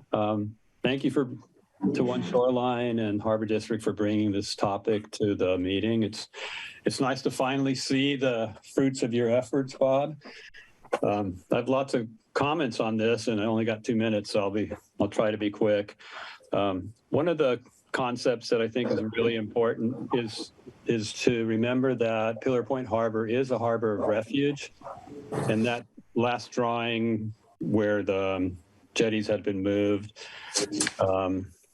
might be a problem for boats coming in on southerly weather, because you wouldn't be able to get in the way that thing is described right now. So I would encourage. Brent, can you take your foot off the phone? Sorry. Oh, your foot's on the phone. Oh, on that thing.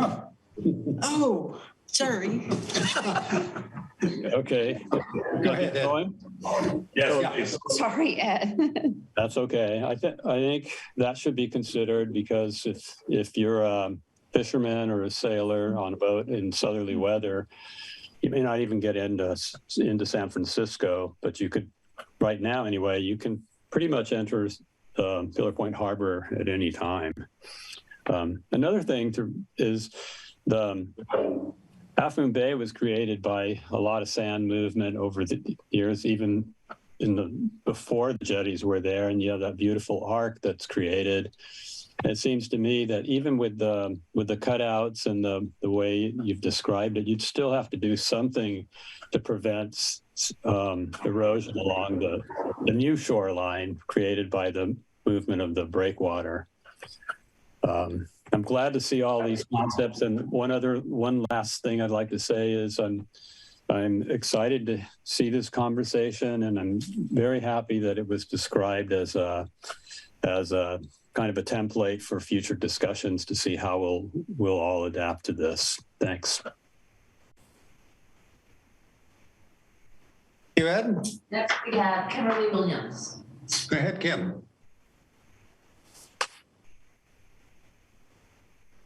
Hi, can you hear me? Yes, we can. Yes, go ahead. Sorry, I came in the middle of the presentation, so I missed some of it, and I apologize for that. I was in the middle of my workday. But I want to say that on behalf of Surfrider, San Mateo County Surfrider, we support exploration of these alternative concepts, and we also encourage the Harbor District to collaborate with One Shoreline and to be more collaborative and seek a more collaborative approach with overlapping jurisdictions and with the community. And I don't think we've seen that so much up to this point. And so thank you to Bob for the presentation. And I think this looks very promising. Bob seemed to indicate that he was saying that some of these changes would enhance surfing. And I would just like to ask him that question more directly about what we know about how it will impact surfing. Thank you. Okay, thank you for your comment. Do we have any other public comments? Mark Massaro. Mark, go ahead. Good afternoon, commissioners and the consultants. One Shoreline, thank you for the presentation. And I do want to congratulate One Shoreline for their work on the San Francisco Bay side of San Mateo County. I think that there's probably a lot of good reasons for them to be working on that side of the bay. To the extent that your presentation was focused on the San Mateo County Harbor, I think what it was a rather eloquent description of why dredging is so needed along the southernly sandless beaches. And in fact, the Harbor District has now been working for many years to accomplish that. And rather than debating removing, diminishing, or shrinking the size of the harbor, I would just really welcome efforts in support of the current dredging and then continued permanent dredging of the existing harbor. Anything that damages the public harbor would truly have catastrophic public recreation impacts for people swimming and doing stand-up and boating and hiking and fishing and the myriad of recreational uses that the harbor, the one and only Pacific Coast Harbor in San Mateo County, provides for the public. And so rather than, contemplating the dismantling of the harbor, I would urge that One Shoreline, to the extent that they're going to work on the ocean side of San Mateo County, focus on supporting the district's effort to dredge now and in the future, because that would have an impact that appears to be multiple times less expensive than the hundreds of millions of dollars that would be required to carry out the various initiatives that were outlined here today. Thank you. Okay, thank you for your comment. Are there any other public comments?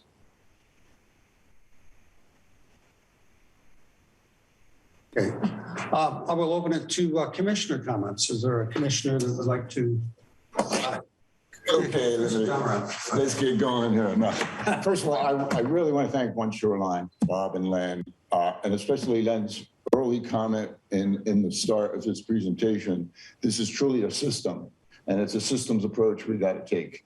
And part of that is not only the engineering system, but it's the system of all the governance that has to go on to make something happen. Great concepts. There's a lot of concepts. There's a lot of things that we can look at. This really established some discussion. And Bob and Len know this. You have that, that the harbor itself is really a part of the solution. We're really not a part of the problem, because the breakwater that causes a lot of the problem is not ours, it's the federal government's. But we're part of the solution in that we have dredged material. It's clean material. There's not a lot of material based on what Mr. Mateo was saying. We have maybe 12,000 to 15,000 cubic yards a year that may be accumulating in that harbor. That's not a lot. I mean, when you look at some of the other harbors along the coast of California, where you're dredging 800 to 1 million cubic yards a year, that's our harbor is almost non-existent in terms of that dredge. So the material can be placed on the beach. It will help. Every little bit helps, but it's not enough. And the harbor's sediment dredging alone will not solve the problem of the county shorelines. There's got to be a much bigger idea going on here. And in that is that systems approach. So I'd like to make a proposal. I don't know if we need a motion for it or not, but I would like to make a proposal that our maybe ad hoc committee that we have now put together a plan to maybe co-host with One Shoreline a work group. This work group would be made up of Harbor, One Shoreline, maybe other county representatives, but the Corps of Engineers, the Marine Sanctuary, the Coastal Commission. There's a lot of parties that would look at this, and this is solely to look at this section of coastline. If that work group works, then maybe it can get expanded someday in the future for Pacifica. But people may think, well, that's almost non-tenable to pull all that together. And we in the Corps did that in 2000. Where we built the Coastal Sediment Management Work Group for the whole state of California. We brought in 20 of these agencies, and they met monthly for 15 years. And they built reports, and it worked. And there was a lot of discussion. A lot of the people thought, just on the sidebar meetings with other state agencies and so forth, that was a lot of good discussion. But this is solely to focus on a lot of these ideas, to start with the technical kind of aspects of it, then we can approach to the political aspects, because it's definitely going to take politics having to deal with this. If you're going to look at sediments on the order of maybe 1 million cubic yards for a year every 5 years, you're going to talk about where's that sediment going to come from? Is it going to come from inside the sanctuary? Big challenge. Maybe it comes from Pacifica and we bring it down. They're not in the sanctuary. A lot of these ideas that amongst the various technical people of the agencies, I think we can get a lot of, cover a lot of ground a lot quicker. So I'm thinking we can co-host it. coming up, I think the Corps is going to be giving its, kind of a first presentation of its draft stuff coming up in the next 2-3 weeks. That may be a good kickoff of bringing together like a work group that can then work together to come up with a solution to this. So with that introduction, let me get to my 30 questions. Go ahead. I'll wait. Some of the other commissioners maybe. Yes. Yes, Commissioner Thank you. Slater-Kerr. I think it's some really interesting ideas. I wish the Harbor District had been included earlier on in this process, but we're here now, so we'll start now. First of all, where's the money coming from? And if we're going to have some kind of commission level participation or whatever from the Harbor District, it's going to take. Who are we going to pay to do it? Where are we going to get the money to fund it?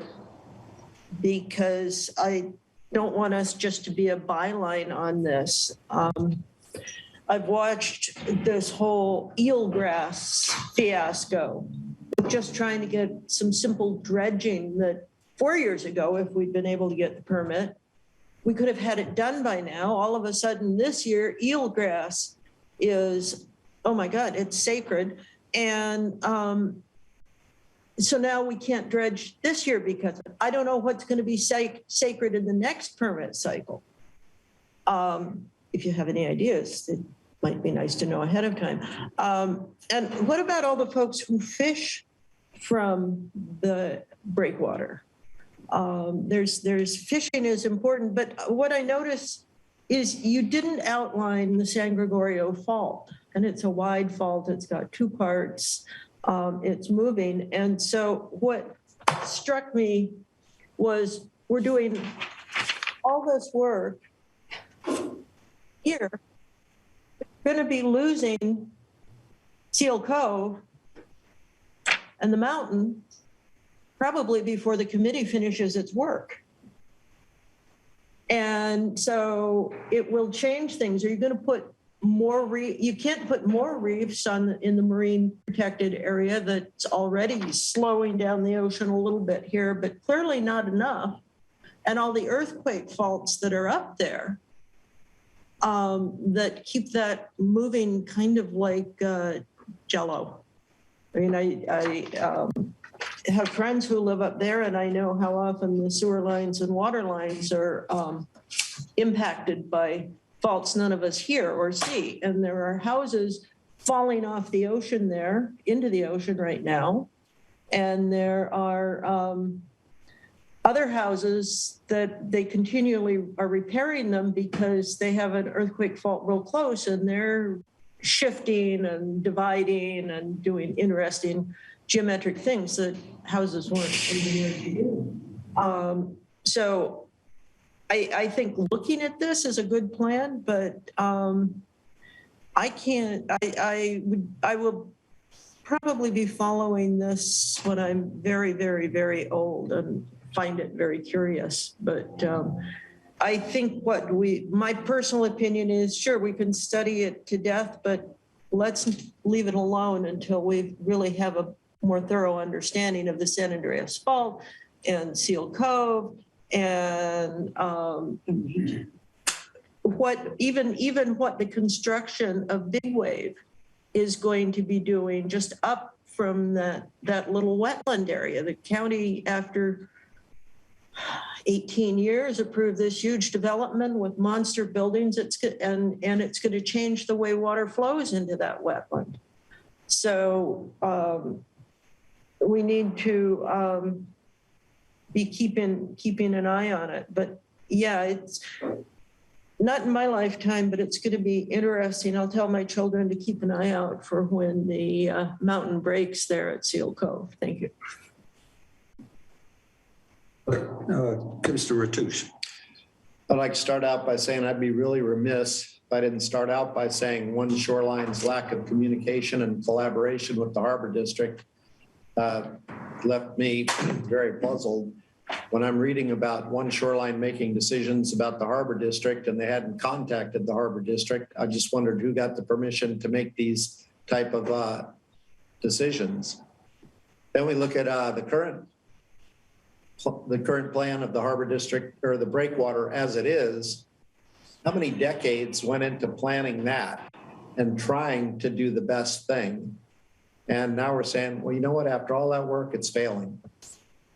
So one thing I think we could really jump on for something positive, have any permits been filed for stream bed alteration, or what would it take to reroute Deer Creek immediately, because that's such a source of sand? Has that been started? Do we have any permits with anybody or anyone? And where's that on your priority list? This has been mentioned, a harbor of safe refuge. I have to agree with former Commissioner Lorenas. And with the comments by a member of the public, Mr. Massara, we have to think about a harbor of safe refuge. For a couple hundred years that California's been around, why do we build the breakwater in the first place? Storms came in and pushed boats up on the beach. And that's just a natural progression of, I mean, that went on 30 years ago, 35, 40 years ago. So I also have to disagree with the comment. One of our speakers said that the Harbor District needs more collaboration with outside agencies. Apparently that person isn't referring to the general manager's report, because he's meeting with people every single month. And the other thing, I didn't hear a word that California has what's been defined as an emergency coast. So we've got one plate sliding over another. And how does that affect what we're talking about here? Or do we just ignore that, say, well, we're going to work on the smaller issue of sand? The movement of sand is paramount, like Mr. Massara said. The permitting, when can we start issues? Having been a resident of the harbor or used the harbor as my business for 30 years, I know there's massive areas where you just don't take a boat even at high tide. So what are the plans when we've had some of the pictures that show bulldozers coming in and creating some type of a berm? How about at these ultra low tides, where can we push the sand that would help Princeton? How can we do short-term, less expensive things? I have to agree with Commissioner Slater Carter. I don't think it'll be in my lifetime that I see some type of a redesigned harbor wall like this. However, when I look at crowding the launch ramp in there, I think that you can't put too much stuff in a closed area. We're looking at trying to enlarge slips in the harbor, and how do we account for that? How do we account for another set of docks among these plans? So this is, to me, like cramming too much into too small an area. I have people that have talked to me decades ago about the idea of having a hole or a pipe that theoretically people used to think that sand would flow through. Are we looking at that? And then I did hear someone mention about the fishermen going out. We have a class of people that can't afford a boat. So is there still going to be an opportunity for these people to get out to the end to the best of their ability? They can't afford a boat. They can't afford to go out on boats. They fish from the rocks. They fish from the shore. So that's a little bit, but I've heard our collaboration is starting to improve. That's good. But I look at this and I'm highly skeptical at this point. There's some easy fixes of pushing around the sand, easy fixes of rerouting the creek. And I'll be staying in touch. And when Commissioner Dormerant mentions the committee, he and I are part of the committee. Okay, thank you. Virginia Ciancarelli, did you wish to make any comments? Yeah, thanks. Thanks for the presentation, Lynn. I agree with what my fellow commissioners have said, and actually what one of the members of the public, Mark Massara, said about dredging. I think it's important. It's been an issue even before I think I got on the harbor board, and that's now going on 8 years. So, you know, maybe One Shoreline can help us get the permit finalized to get the dredging done. But I really want to talk about this relationship because I'm actually kind of a little sad that the perception out there is that we are not building the relationship, when in fact we were left out of this discussion from the very beginning. And the fact that we had to have an emergency special meeting last year, at the end of last year, because this pretty much was thrown on us and then it was removed from the One Shoreline agenda, indicates to me that there was no real effort to make a relationship, to form a relationship and build the relationship, cultivate the relationship and nourish it, not just with the Harbor District, but with the entire coastside community. I've heard from a lot of coastside residents that they don't want the outer breakwater removed. They don't, right? And fortunately, I mean, they came last time to talk about this and they weren't here this year or this time, but I've heard from this was on the public agenda. So if you want to have a relationship, which I think is important for us to even look at this, because right now I'm not even sure I want the committee to waste time on this until the board has some idea what we're going to do, because there are real needs now. Then the relationship has to be a two-way street. So whoever was, I think it was Kimberly Williams from Surfrider Foundation who made the comment, we're not impeding this. We're getting this thrown at us, and not just at us, but the entire coastside community. So if you want to have the relationship of trust, then let's start there, because right now, as you went through this presentation, I'm not even sure how much of this was received, but how much information was gathered from the Harbor District. Certainly not really worked. Y'all haven't worked with us that much. And we're actually the elected body that has the authority to do this. So I'm sorry, Lynn, One Shoreline is not an elected body that can make this decision. We'd like to work with everyone, but we were left out from the very beginning. And in order to have a collaborative relationship, the trust has to be there, and it should have been there from the very beginning. So I'm happy, George, to have some discussion, but we have a lot of things that we're doing in the district right now. So there are going to be trade-offs, right? For us, I would like One Shoreline to help us get the dredging permit, the Coastal Commission. That's what I would like, because the public wants that too. For what this subcommittee wants to do, I don't even know, but whatever it is, this board should decide on that, because I don't want staff to be going on a wild goose chase, looking at all these other things. And we're trying to get tenant row resolved. We're trying to deal with our leases. We're trying to deal with dredging. We're trying to deal with a whole host of things with a pretty limited staff. So the trade-offs are going to have to benefit the Harbor District. That's who we represent. And we represent all of the coastside residents and all of actually not even coastside residents. This is a county-wide office. We represent the county in terms of what should happen here. So if you want a collaborative relationship, that trust has to be established first, number one. And so I think, George, if it's up to the commission, we should decide on what y'all should look at, because I'm not going to deal with compromising staff's time when we're on a positive trajectory in making things happen for the Harbor District. Well, and that's the reason why I laid it as a proposal. I know. Because what I'd like to see us do as a team is to vet a lot of these concepts before they get out into the public and the rest of the county gets all upset that we're removing breakwaters. That's already out there as far as so that to me is to make a motion that we don't remove the breakwater. Well, that's true. There's a lot of proposals out there, like maybe putting a gap in the breakwater, like diverting the creek, maybe getting the Corps to build some spurs onto the other breakwater that breaks up that reflected wave that Bob was showing. I mean, there's a lot of these things.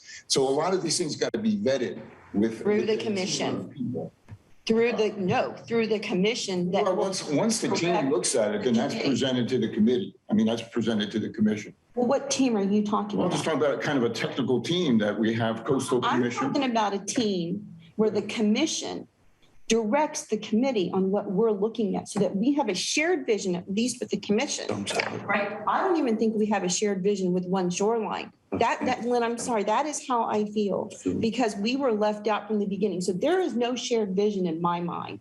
And that's what I'm hoping for within our commission, so that we're on the same page. So we have to give direction to the committee, and then the committee does its work and brings it back to the commission, and then direct staff, where we direct staff to do whatever we want to do in collaboration possibly with One Shoreline. I mean, the shared vision has to happen, and I don't see that happening yet. And I'm not even sure if it's going to That could happen be based part on of the that track record. proposal, that we build that shared vision first. We build, Then what let's are the look at the trade-offs. priorities? That's right. What are the priorities? Because there may be higher priority to get something smaller done, like What Tom was saying. what Tom Yeah. said. There may be some things we can add. We don't know what those are yet. Right now, we're not included in the shared vision except at the last minute, and that's unacceptable for the district and for the constituents. Thank you. Okay. I'd like to thank One Shoreline for the presentation. I was intrigued by the level of detail of this initial study. And also thanks to the commission for being frank and honest with their thoughts as well. Reflecting on Ms. Giancarelli's comments too, I think there's a lot of things that are driving the priorities of the commission here ahead of this. I mean, this is, even if we went full stream ahead on this, I think you're looking at 15, 20 years down the road before you really get it, based on our experience and how long it's taken us to think about dredging something. And this is obviously a very, very capital intensive project. And I think that it really warrants the commission to focus on the things that we have in hand, the dredging, and see that through and see what information that gives us as to what other solutions might be. You know, bigger solutions might be viable or might be in the realm of possibilities here. So I guess that's my thought. And I guess I'm not adverse to the ad hoc committee of Commissioner Damarant and Mr. Matoush exploring ideas, but I'm a little hesitant to propose a fairly massive effort that's going to involve a host of other agencies at this point in time. Understood. Maybe a pre-proposal to that proposal would be that the commission work with One Shoreline to build a joint vision, that one vision. That assumes we want to do that. Right? Okay. That assumes that that's the direct, not that we don't. Well, I mean, if you don't. I want to hear from staff where we are in the pipeline with all the current priorities, right? With all of the things that we're doing. Sorry, Catherine. I want to build on what Virginia's saying. One Shoreline has a vision. That's nice. How many other visions are there? I think as Mr. Battaglia was saying, that first you have to know what problem you're solving. And I think the real examination here needs to be, let's look at what other problems are that could be solved, because there's, for instance, one of the things that I see here with One Shoreline's guiding principles, realign Highway 1.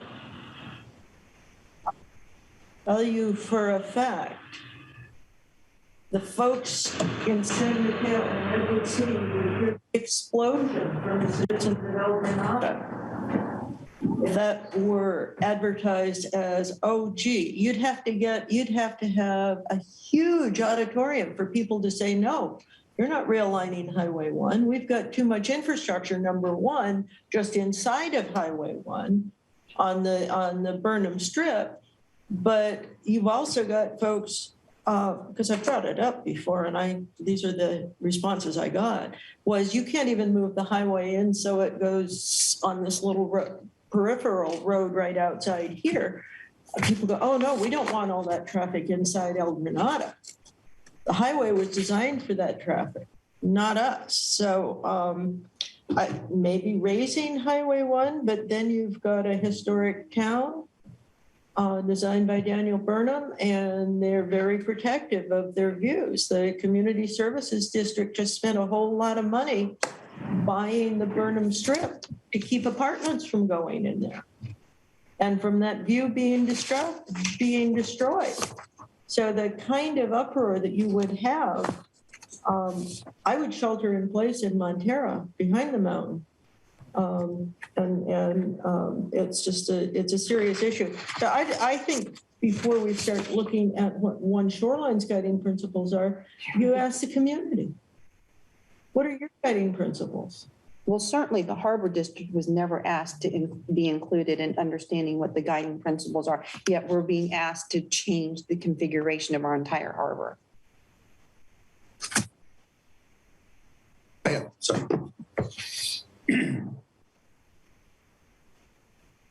there's been a lot of representations of One Shoreline in the last 15 minutes. And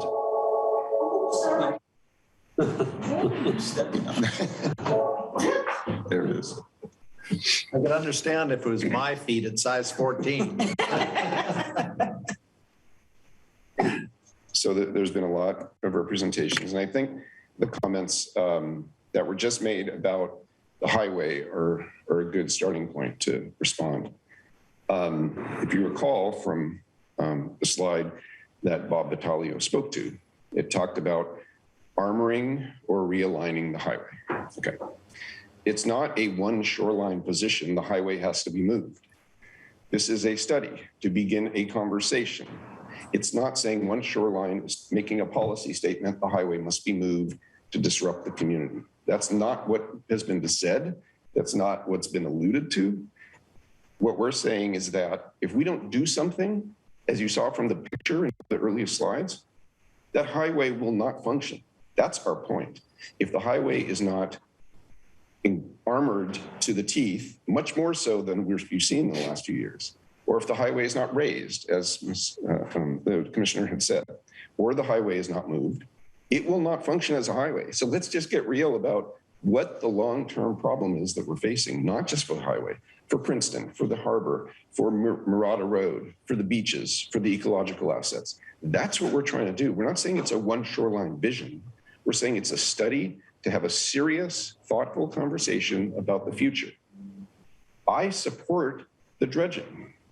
One Shoreline supports the dredging. It's not about One Shoreline being against dredging.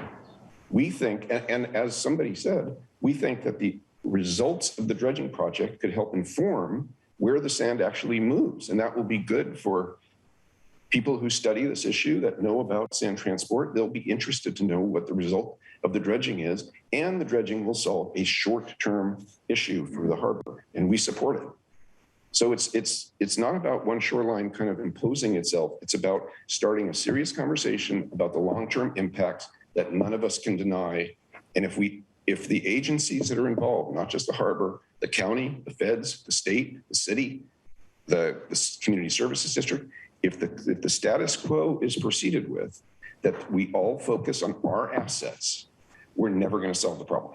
It's not going to happen. Those breakwaters cannot be built high enough in the future to solve the problem and think about the effects that they'll have on all the other assets. Or the highway cannot be, cannot be left in place and still function as a highway. So we don't have to move forward with this. I don't have any comment on the Harbor District's priorities, how this fits in with their other priorities. We do not have to move forward on this, but it's important we start thinking about it and start taking a serious look at what's the long term on this harbor, not the next 10 years, not the next 5 years. Dredging would be fine. It's taking a look at what's this place going to look like in 50 years. And can we just start taking, because these projects take so long, as was discussed with the dredging, and how long it's taken to get a permit. I've gotten permits from the agencies. I know it takes years. I know it's very hard.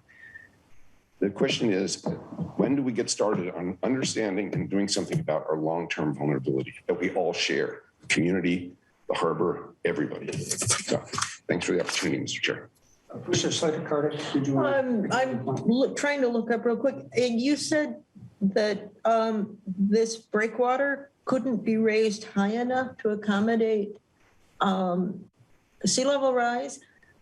What are you talking about in terms of sea level rise? Because I've read 6 inches or a foot, and I tell you what, there's going to be a whole lot of other problems that will diminish this breakwater if we get up to 3 or 4 feet. I agree with that statement completely. So what were you using as your baseline for saying we need this change in the breakwaters, and how high are you talking about making these? I'm not saying we need that change. I'm saying, going back to my first slide or my first sentence, we've asked what we know to be the smartest people in the room, metaphorically the room, the area, to look at what are the vulnerabilities and what are ideas on how to address those vulnerabilities.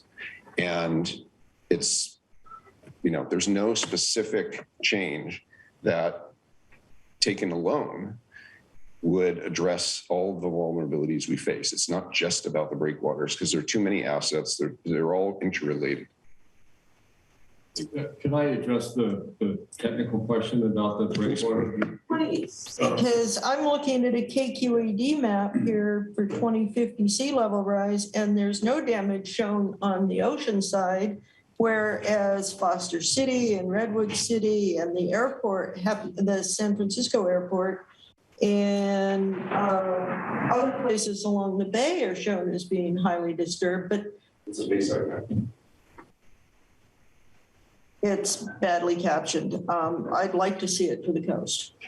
So regarding the breakwaters could be upgraded for sea level rise. The amount of sea level rise we looked at was, I can't remember if it was 6 to 7 feet. This is a conceptual study, but that's the medium high risk aversion scenario put forth by the state of California. And that amount corresponds to the year 2100. So that's like one of the state guidance benchmarks, if you will. There's others. You can pick different years. You can take a low risk aversion, which means you're willing to take more risk and have a lower number. But so that's what a lot of people are using for adaptation planning. We didn't make that up. At that level, you would need to upgrade the existing breakwaters. Otherwise, waves would be coming over the breakwaters, and they already kind of splash over now. So the point is not that you can't do that. Certainly that would be the logical thing to do. And that's what we would expect you would do if there weren't these other problems that everybody was collectively trying to solve. And, but if you look at that upgrade to your breakwaters, there's a big cost. And there's a lot of permits. Probably easier because it's an existing structure. That would probably be easier. But there's still a lot of costs. So comparing the future at 2100 with the existing is not necessarily a fair comparison. You have to look at the future conditions for the different alternatives. And that's the process that you would go through if you went through the local coastal planning process. And then everybody would be involved and there'd be a lot of arguments, but then you would have the answers as to, how much more it would cost, how much more effective it would be to the extent that that's.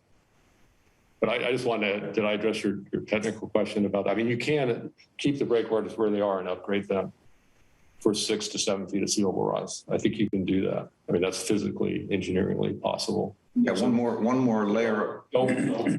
One layer of rock will get you to 2090, one layer, because, one rock is about 4 to 6 feet dimensionally. So I think that you go layer on there and you're good. So that's easy to do. So that's a lot more sense. Yeah. Makes sense for the breakwater, right? And that's the challenge is, the rest of the system. And if you look at where we were 15 years ago when we first started getting into this, and even further, the reason we got into this is because the harbor has sediments that it needed to dispose of. And it was clean sediment. And it made so much sense to just put it on the other side of the breakwater. We got stopped. The county, all of us got stopped by the Marine Sanctuary. They said no. As soon as man picks up that sand in its own little hands, it's called spoil. Okay. So it's not that it's contaminated. That's a different issue. This was clean. They knew it was clean. This is now called spoil because man picked it up, and they don't want man to put spoil material on those beaches.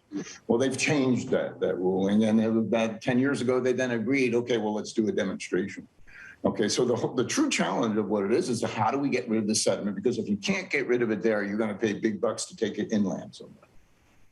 And so that was kind of that whole battle. Then we wanted to put it on the beach. Then that whole situation. Well, why do you want to put it on the beach? that beach is eroding 4 times faster, and it's in the Army Corps of Engineers Section 111 report.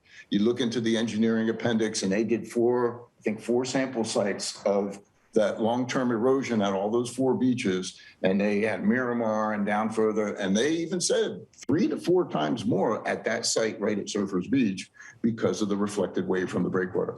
So that's kind of like, that's like an immediate problem. I mean, if you want us to help, we could put sand there, but we also have to look at the problem of the continual erosion that breakwater is causing. There's a lot of other things you can do, but those are kind of, you can prioritize those things. The challenge is to get, we talk amongst ourselves, and then we can go on the phone and talk about, but what I'm trying to get is everybody together who then has a piece of that pie and sit down and have Caltrans sit there and say what they will or won't do, and work with us. The same thing with Coastal Commission and the Marine Sanctuary. I find when you get them around that table and say, look, we got some, high priority problems going on. That highway is going to get eroded probably next year if we have another year like this. You already lost a big chunk of the trail. So what are we going to do about that? Going back, it just seems like if we bring everybody together in the short term, help develop what that vision is. There's a big vision picture, but then there's some pieces on that we need to solve right away. And I think we can get that from a group like that and pretty quick, and then solve the more, the high pressing problems we need to solve right now. Well, I think we've had a very good discussion here. It's Tom.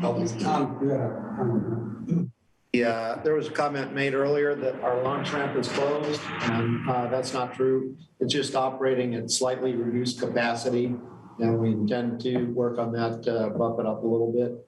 But in addition to what Commissioner Chang Corrali said, if there's anything that One Shoreline can do to assist in permitting, we'd appreciate that assistance. For dredging.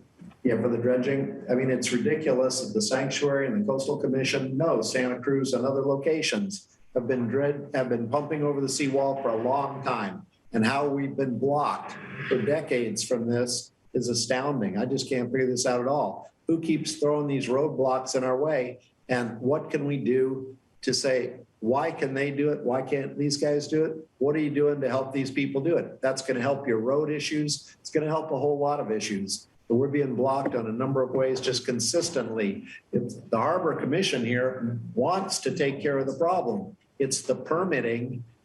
Talk to Mr. Moran and Mr. Pruitt. It's the permitting that's holding this whole thing up.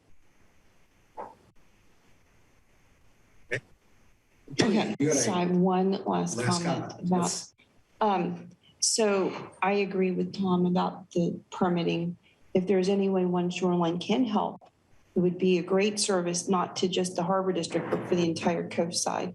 That would actually go a long way with me in terms of developing the relationship, which I think badly needs to be developed and quite frankly repaired.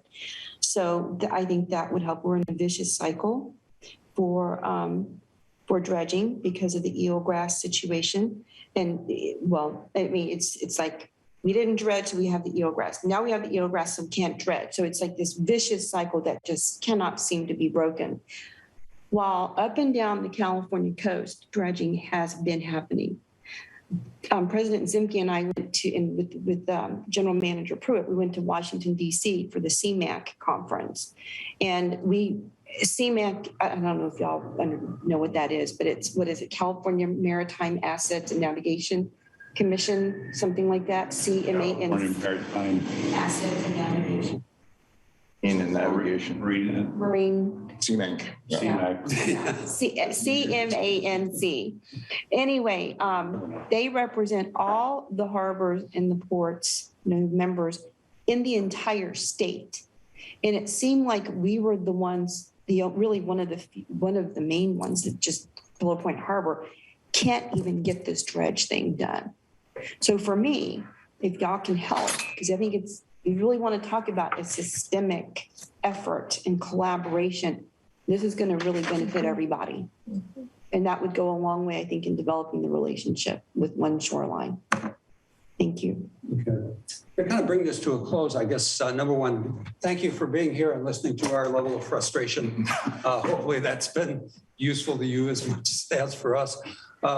to get to Commissioner Dummerant's suggestion, I'd kind of like to leave that to the committee if they would care to pursue that. And obviously, one thing that's a concern to me is if we get a big group together, what's that going to mean for our staff time? You know, Exactly. we're already fully committed to doing everything we can to do our priorities. And I'm reluctant to try and suggest we expand beyond our That's an important discussion. We can discuss that first before we decide to go further. What's it going to take to do that? Okay. See, just so we know how big a piece of pie we're trying to grab. We're going to be making. Yeah, and the commitment of time and energy. So on that, I think we've worn ourselves out on comments. Thank you very much for coming. Thank you. Thank you for listening. Thanks, Bob. This is a chance to talk. Appreciate it. Thanks, Lynn. Okay, moving along. Item number 3, initiate proceedings to adopt an increase in the district's rates and fees effective July 1st, 2023. Julie, this is yours. Good afternoon again. This is the preliminary step in order to talk about if or by how much we want to increase our rates and fee schedules. The fee schedules that are attached to the staff report, it's a recommended 5.6% increase. That's equal to the increase in the CPI for the Bay Area for calendar year 2022. The next steps of this discussion item is that we would hold a public meeting that would be advertised to adopt a resolution that will formally approve these presented rate increases. The amount of money that is expected to be added to the budget, the final budget that will be presented in June, is $164,000 if the Harbor Commission approves these increases. And so I guess I'll turn that over to the commission at this point if you have any questions on any particular increases on any of the schedules.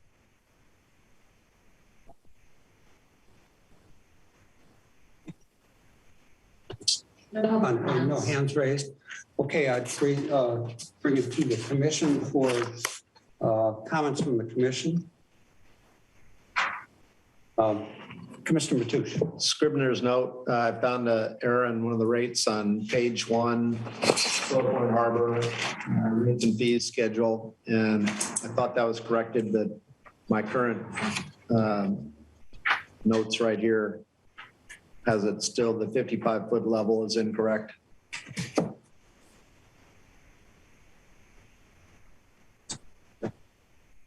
Right, that should be $637. It's corrected on the online version. All right, perfect. Okay. Any other comments? Commissioner Chang. So I can understand why we want to increase rates and fees, but I have gotten a couple of calls, not from any of our tenants or, fishing, none of the fish buyers, but from someone who has an interest in the fishing industry, talking about the complete lack of the salmon season this year and the financial burdens that's going to place and on the entire commercial fishing industry, right? And I don't know. I mean, I'm not sure what to do. I mean, this is clearly a discussion for the commission, but, a couple of people have said, oh, well, is there any way to defer these payments? And so I'm just a little concerned that this is what our tenants are feeling out there and what they're seeing, and that there's going to be a financial burden versus our need to bring in revenue. I understand that, but I just, have you heard from from anybody? Because I have from a couple of people, and no one within Polar Point Harbor. These are people outside of, like I said, who have an interest in the fishing industry. I've heard from a few fishermen that they would like their berth rents cut in half because of the seasons being canceled. I've also heard from fishermen that they want the ability to sell off the boat, not just catches that they personally catch, but other catches or other fish that they purchase somewhere else, and to sell off their boat to be a source of income for them. Right now, I would say that the berthing fees that we charge are reflective of the cost that we incur in maintaining those slips. So reducing the slip fees would have a financial impact on us, and not a small one, especially for Pillar Point Harbor, and affect it negatively affects our ability to do the capital improvement programs that we want to do. So it's a balance between the two, and then we also have to avoid, and Trish can correct me or not, but the appearance of providing free services basically or defer for government resources. No, and so that, I mean, there's so many ways to look at that. That actually isn't necessarily favorable for the Harbor District, and we are here to protect the Harbor District, but I don't know. I'm just throwing it out there to see what you've heard. I mean, maybe what we need to do is this study session or whatever, this public meeting that Julie had suggested, just to get this kind of input. I mean, you know, like I said, I've only heard from a couple of people, and you're hearing from some people. So, but you know, between the two of us, it's like a handful. The request is definitely out there from a few of the fishermen, and I'm sure all the fishermen would agree. And we have been looking into what other harbors are doing up and down the coast. Some are giving a discount, some are not. So it's a mixed bag. If the board is interested, we can put together a staff report for the next board meeting before these fees get implemented that outlines the impact if we do some kind of reduction in fee, and let you consider it at that time. I just want us to be sensitive to what we're hearing. I mean, this is a local economic development piece too. Sorry, George. Sorry. I'm getting it from both sides. I was going to ask. I was just telling George he could go before me. No. I was kind of thinking the same thing, but I'd like to see, you know, what analysis we can look at if you reduce the rates, if you increase the rates, but what if we left them the same for a short period of time or for a half a year or a year? Does that buy us anything in the short term to give a little bit relief? You know, we're not going to cut them in half. I'm saying we don't cut them at all, but maybe we don't raise them right now to give them another year. So I don't know what the impacts are. So that would need a report that would look at those three and what the impacts are. And again, this is getting beyond the rates discussion, but if the board's interested in getting a staff report on those impacts, we can put that together for you for the next meeting. I agree that report would be useful. I can also give you my personal experience, having been on a rate-making board. About 20 years ago, we were in a tight position, and so we didn't raise our trash rates for about 5 years, so they were flat. And then all of a sudden, inflation and everything else caught up with us, and we had to go like this. If you raise your rates incrementally, it's easier for your ratepayers. And it also gives you a big delta in that triangle of the money you need to operate so you don't get stressed. We also did it with our water rates during the last financial setbacks. And this year, and many you'll notice all the water districts, their rates are going like this. It's not only because of the drought, it's because they haven't been adequately raising their rates to cover their costs. And as a sideline, the regulatory agencies, again, this is for water districts, we're saying, oh, you've got to get people to cut back on using water. So make the predominance of your rates come from water usage. Well, people are really smart. They reduced their usage. So our incomes went down, and I'm talking about water districts all over the state. So, but our employee costs are going up, our materials costs are going up, all of those other costs, and our ratepayers are ratcheting down their water use. And so now a lot of districts are in a fair amount of trouble, and Marin just is looking at like a 20% increase. I really think we need to be more considerate of our ratepayers and keep the service levels up and find ways for them to make more money if we can, rather than keeping our rates flat and having the harbor deteriorate so that they have less opportunity. And then when the fix-up bill comes, it's huge. We said we had a public comment? Yes. Yes, okay, go ahead. Diana. Go ahead, Diana.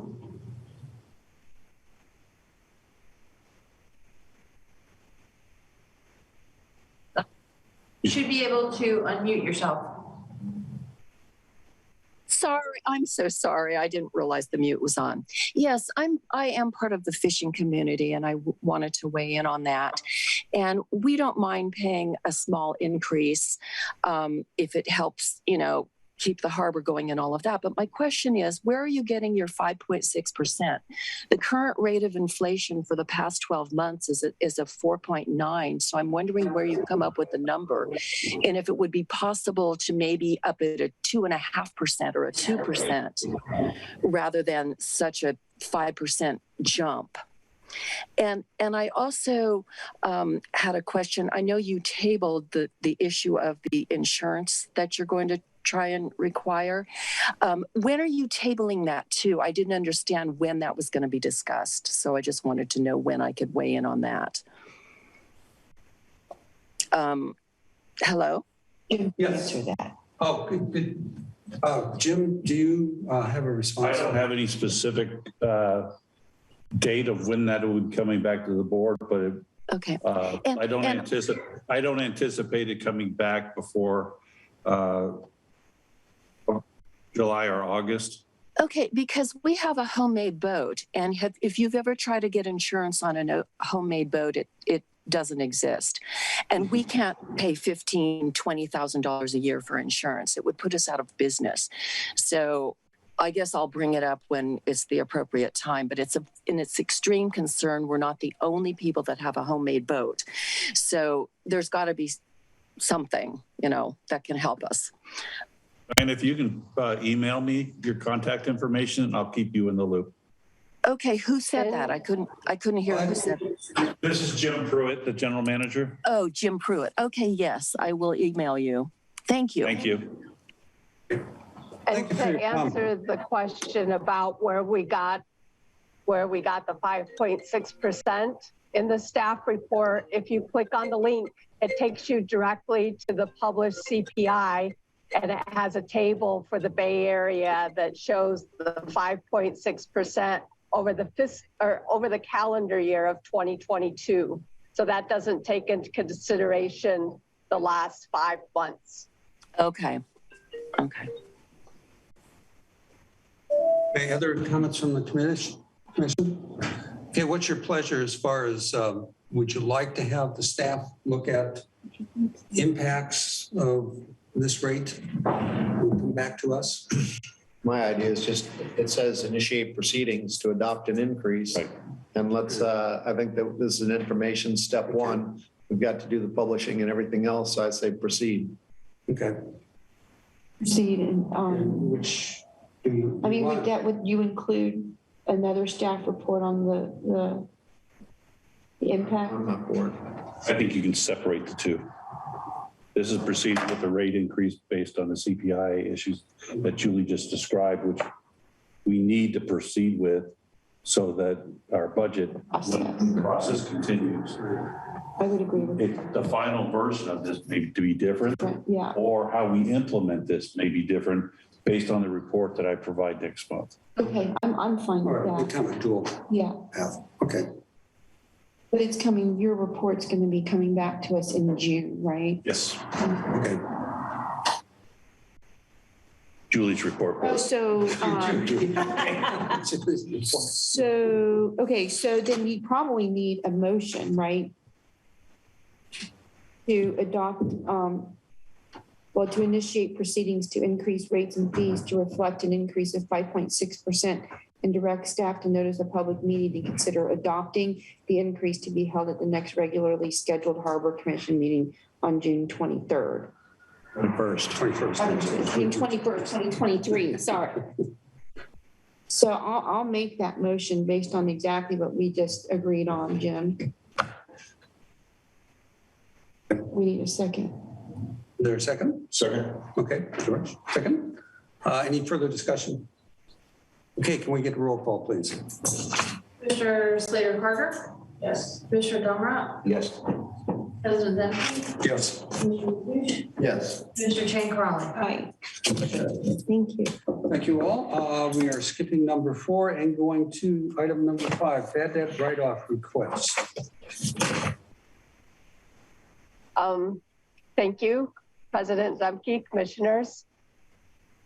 This item would authorize the general manager to write off as bad debt a total of $309,896.71 in accounts receivable for $101,523.71 for Oyster Point and $208,273 They're slip rentals. Pillar Point. That sounds like a lot of money, so I'm going to describe our process a little bit and give you some reasons why this is higher than normal. So at the end of every fiscal year, staff does a journal entry to increase our allowance for bad debts. And so we record an expense at the end of every fiscal year that has no cash impact, but sets aside resources for uncollectible receivables. We've done that for all of these accounts that you are approving to write off. The other thing that we do is we say, okay, do we have a boat in the harbor? And if we have a boat, we can put a lien on that boat, assuming that it's undocumented, and we can try to sell that boat to get some of the money that is owed to us. The people on this list have no boat in the harbor. We tried to collect from them without success, and we've transferred these balances to our a company that tries to get collections on our behalf. In the past, we've allowed these accounts to stay on our books a little bit longer, but now we're implementing a new process where once we say we can't collect these accounts, we need help from an outside party, which we have, then at that point, we will bring to the Harbor Commission a recommendation that that account be written off. If the receivable company is successful, they will provide a portion of that money back to us, and we will have, additional revenue at that point. Our collection from the third-party company is not very much. So, and Boomer is in the audience right now, so he has a little bit more detail if you have any questions in the detail of that. So 3 things have happened this year. One is that we've changed our procedures to write off these balances sooner than we would have before. Number 2 is that we tabled a lot of our collection efforts because of the COVID-19 pandemic, and there was a lot of protections, especially for those who are liveaboards. And number 3, we were very much involved in implementing ERP system, which would help us with these collections in the future. So something that used to take staff, days to prepare letters now is an automated report, and we run a process. Can you hear me? Yes. Thank you. Oh, okay. All right. So that is why these amounts are bigger than the last time we wrote off balances, which was in, I believe, March of 2001. So if you have any other questions or want any detail on the specific list of people, we're here to answer any of those questions. Okay, do we have any public comment? Any hands raised? No public comment. Do we have any comments from the commission?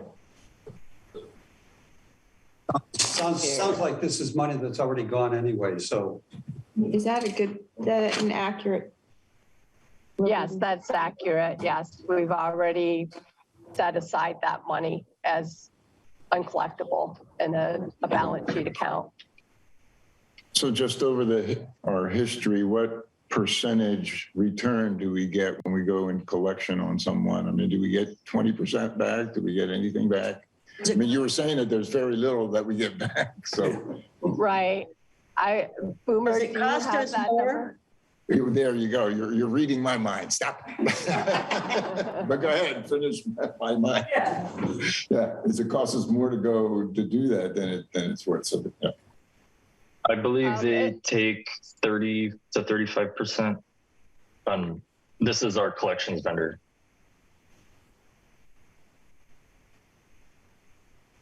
Yeah, so if they're successful, if the collection company is successful in getting money, then they get to keep some of that money.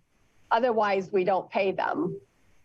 So it doesn't cost us anything. It just gives us somebody extra trying to get the money from these people.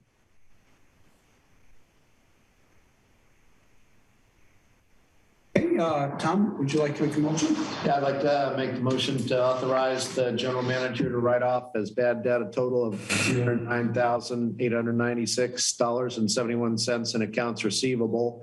And that breaks down as $101,523.71 from Oyster Point Marina and $208,373 from Pillar Point Harbor. Second that. Okay, it's been moved and seconded that we ought to make this authorization. Can we have a roll call, please? Commissioner Donrat? Yes. President Zemke? Yes. Commissioner Mateusz? Yes. Commissioner Jane Crowley? Aye. Commissioner Slater Carr? Yes. Okay, thank you all. We're going to move now to item number 6 of the consent calendar, Pillar Point Harbor Retail Center ADA Restaurant Project Construction Cost Increase. Okay, so that's that item 3, but I pulled that. Sorry. Yeah, and I agree. Sorry. I pulled that because, Jim, thanks for doing the staff report, but I was wondering, here it is. The settlement agreement that Tom and I negotiated, I think it was back in 2017, Tom, I don't even remember, somewhere. 2019. Okay, yeah, right before the pandemic. Included, I think, some kind of cost sharing from the tenant for this. So, and I could be wrong. I mean, I didn't think that the entire background was written in here, not that it needed to be, but given that we're dealing with tenant row right now, I think it probably should have been in here, but that's just my opinion.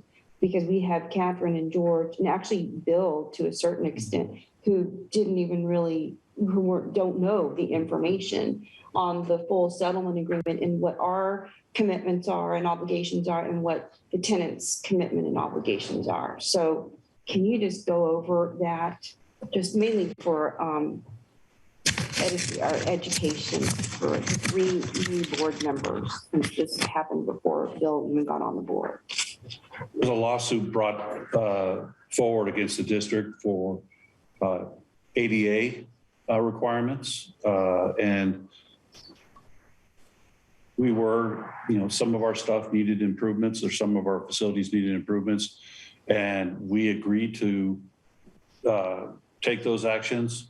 One of those was to replace the restrooms at Catch Joanne Restaurant and Harbor Bar and make them ADA, which that's the process of, that's what we're doing right now, is building 2 brand new ADA compliant bathrooms out behind Tenant Row.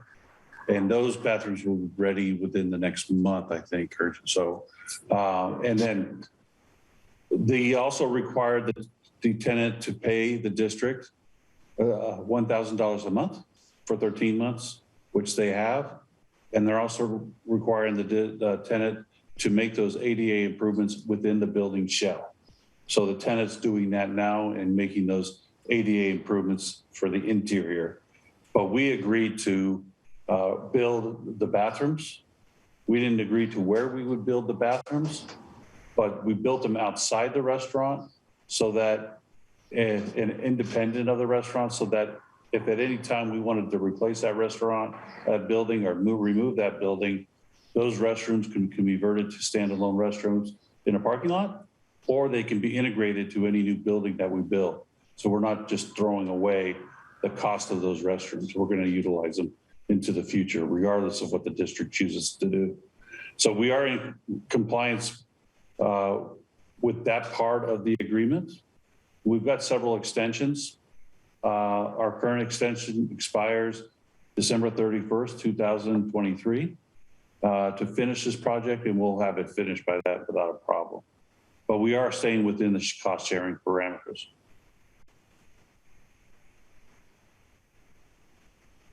I just mainly wanted y'all to understand that. And yeah, I don't know, I'm just hearing, because there's so much going on there that, you know, the Harbor District's being blamed for, you know, they're not, Catch not being open, which is completely false. So it's just, I don't know, anyway. The timing of the construction, which we work with the tenants to maximize their profits before closing or building the restroom, delayed the project until October 31st, when we started. But then with this rainy season this year, it has had a significant impact on the project and delayed it. So now it's nice and sunny. The project is moving ahead very quickly. We were surprised by, once we started digging, by finding unmarked gas lines and unmarked other utility lines and pipes that we had to work around. I'd like to add the comment that every time Jim uses the word delay, add in parents cost increases. The way prices have been going up recently, everyone, I was talking to a contractor yesterday, he said, I don't know how anybody can even afford to build a house. Prices are going up so fast. So any delay is additional cost. Okay. So moved. So what's the recommendation for? Well, so to approve an increase, I'll move to approve an increase of $130,000 to the Evra construction contract for the Pillar Point Retail Center ADA restroom project due to unforeseen construction challenges not in the original project scope, bringing the new construction project to cost $879,800, and to authorize the general manager to approve potential change orders for up to an additional 10% to cover any yet unforeseen additional costs, making new approved project total $967,780 should it be needed, and to approve an increase in the capital expenditure appropriations in this, and I'm assuming this amount, Jim, is $967,000, right? 780 to be funded by available working capital. Okay, is there a second? Second. Okay, it's been moved and seconded that we make this recommendation. All in favor, let's do a roll call. Yes. President Zemke? Yes. Commissioner Mateusz? Aye. Commissioner Shane Crawley? Aye. Commissioner Slater Carter? Yes. Commissioner Summer? Aye. Okay, that concludes the regular agenda items. We will now break for close. Zemke, did you call for public comment on this? Oh, no. Are there any public comments on item number 6? So I guess I skipped right over that. Sorry about that.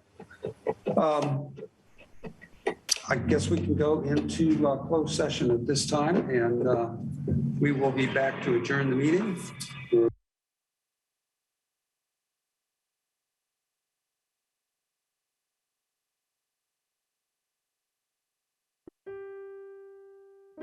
Recording stopped.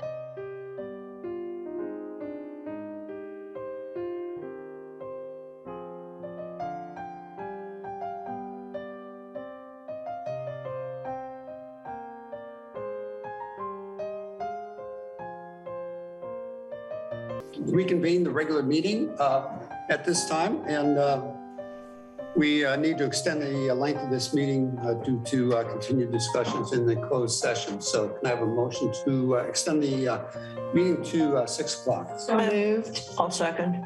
We have a roll call, please. Commissioner Mateusz? Aye. Commissioner Chang Corrali? Aye. Commissioner Slater Carter? Commissioner Domrat? Aye. President Zemke? Aye. Okay. We will now. Public comment on extending the meeting at all? Is there anybody out there? There's no. Okay, there's nobody out there. Okay, we will close this and go into back into closed session. Recording stopped.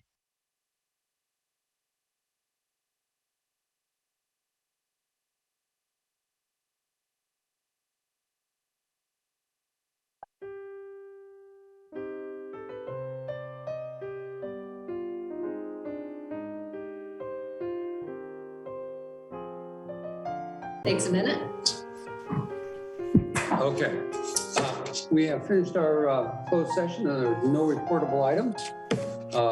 We did receive an update from the city or the general manager. And I will entertain a motion for adjournment. So moved. Second. We have moved and seconded that we adjourn. Can we have a roll call, please? Commissioner Domrat? Aye.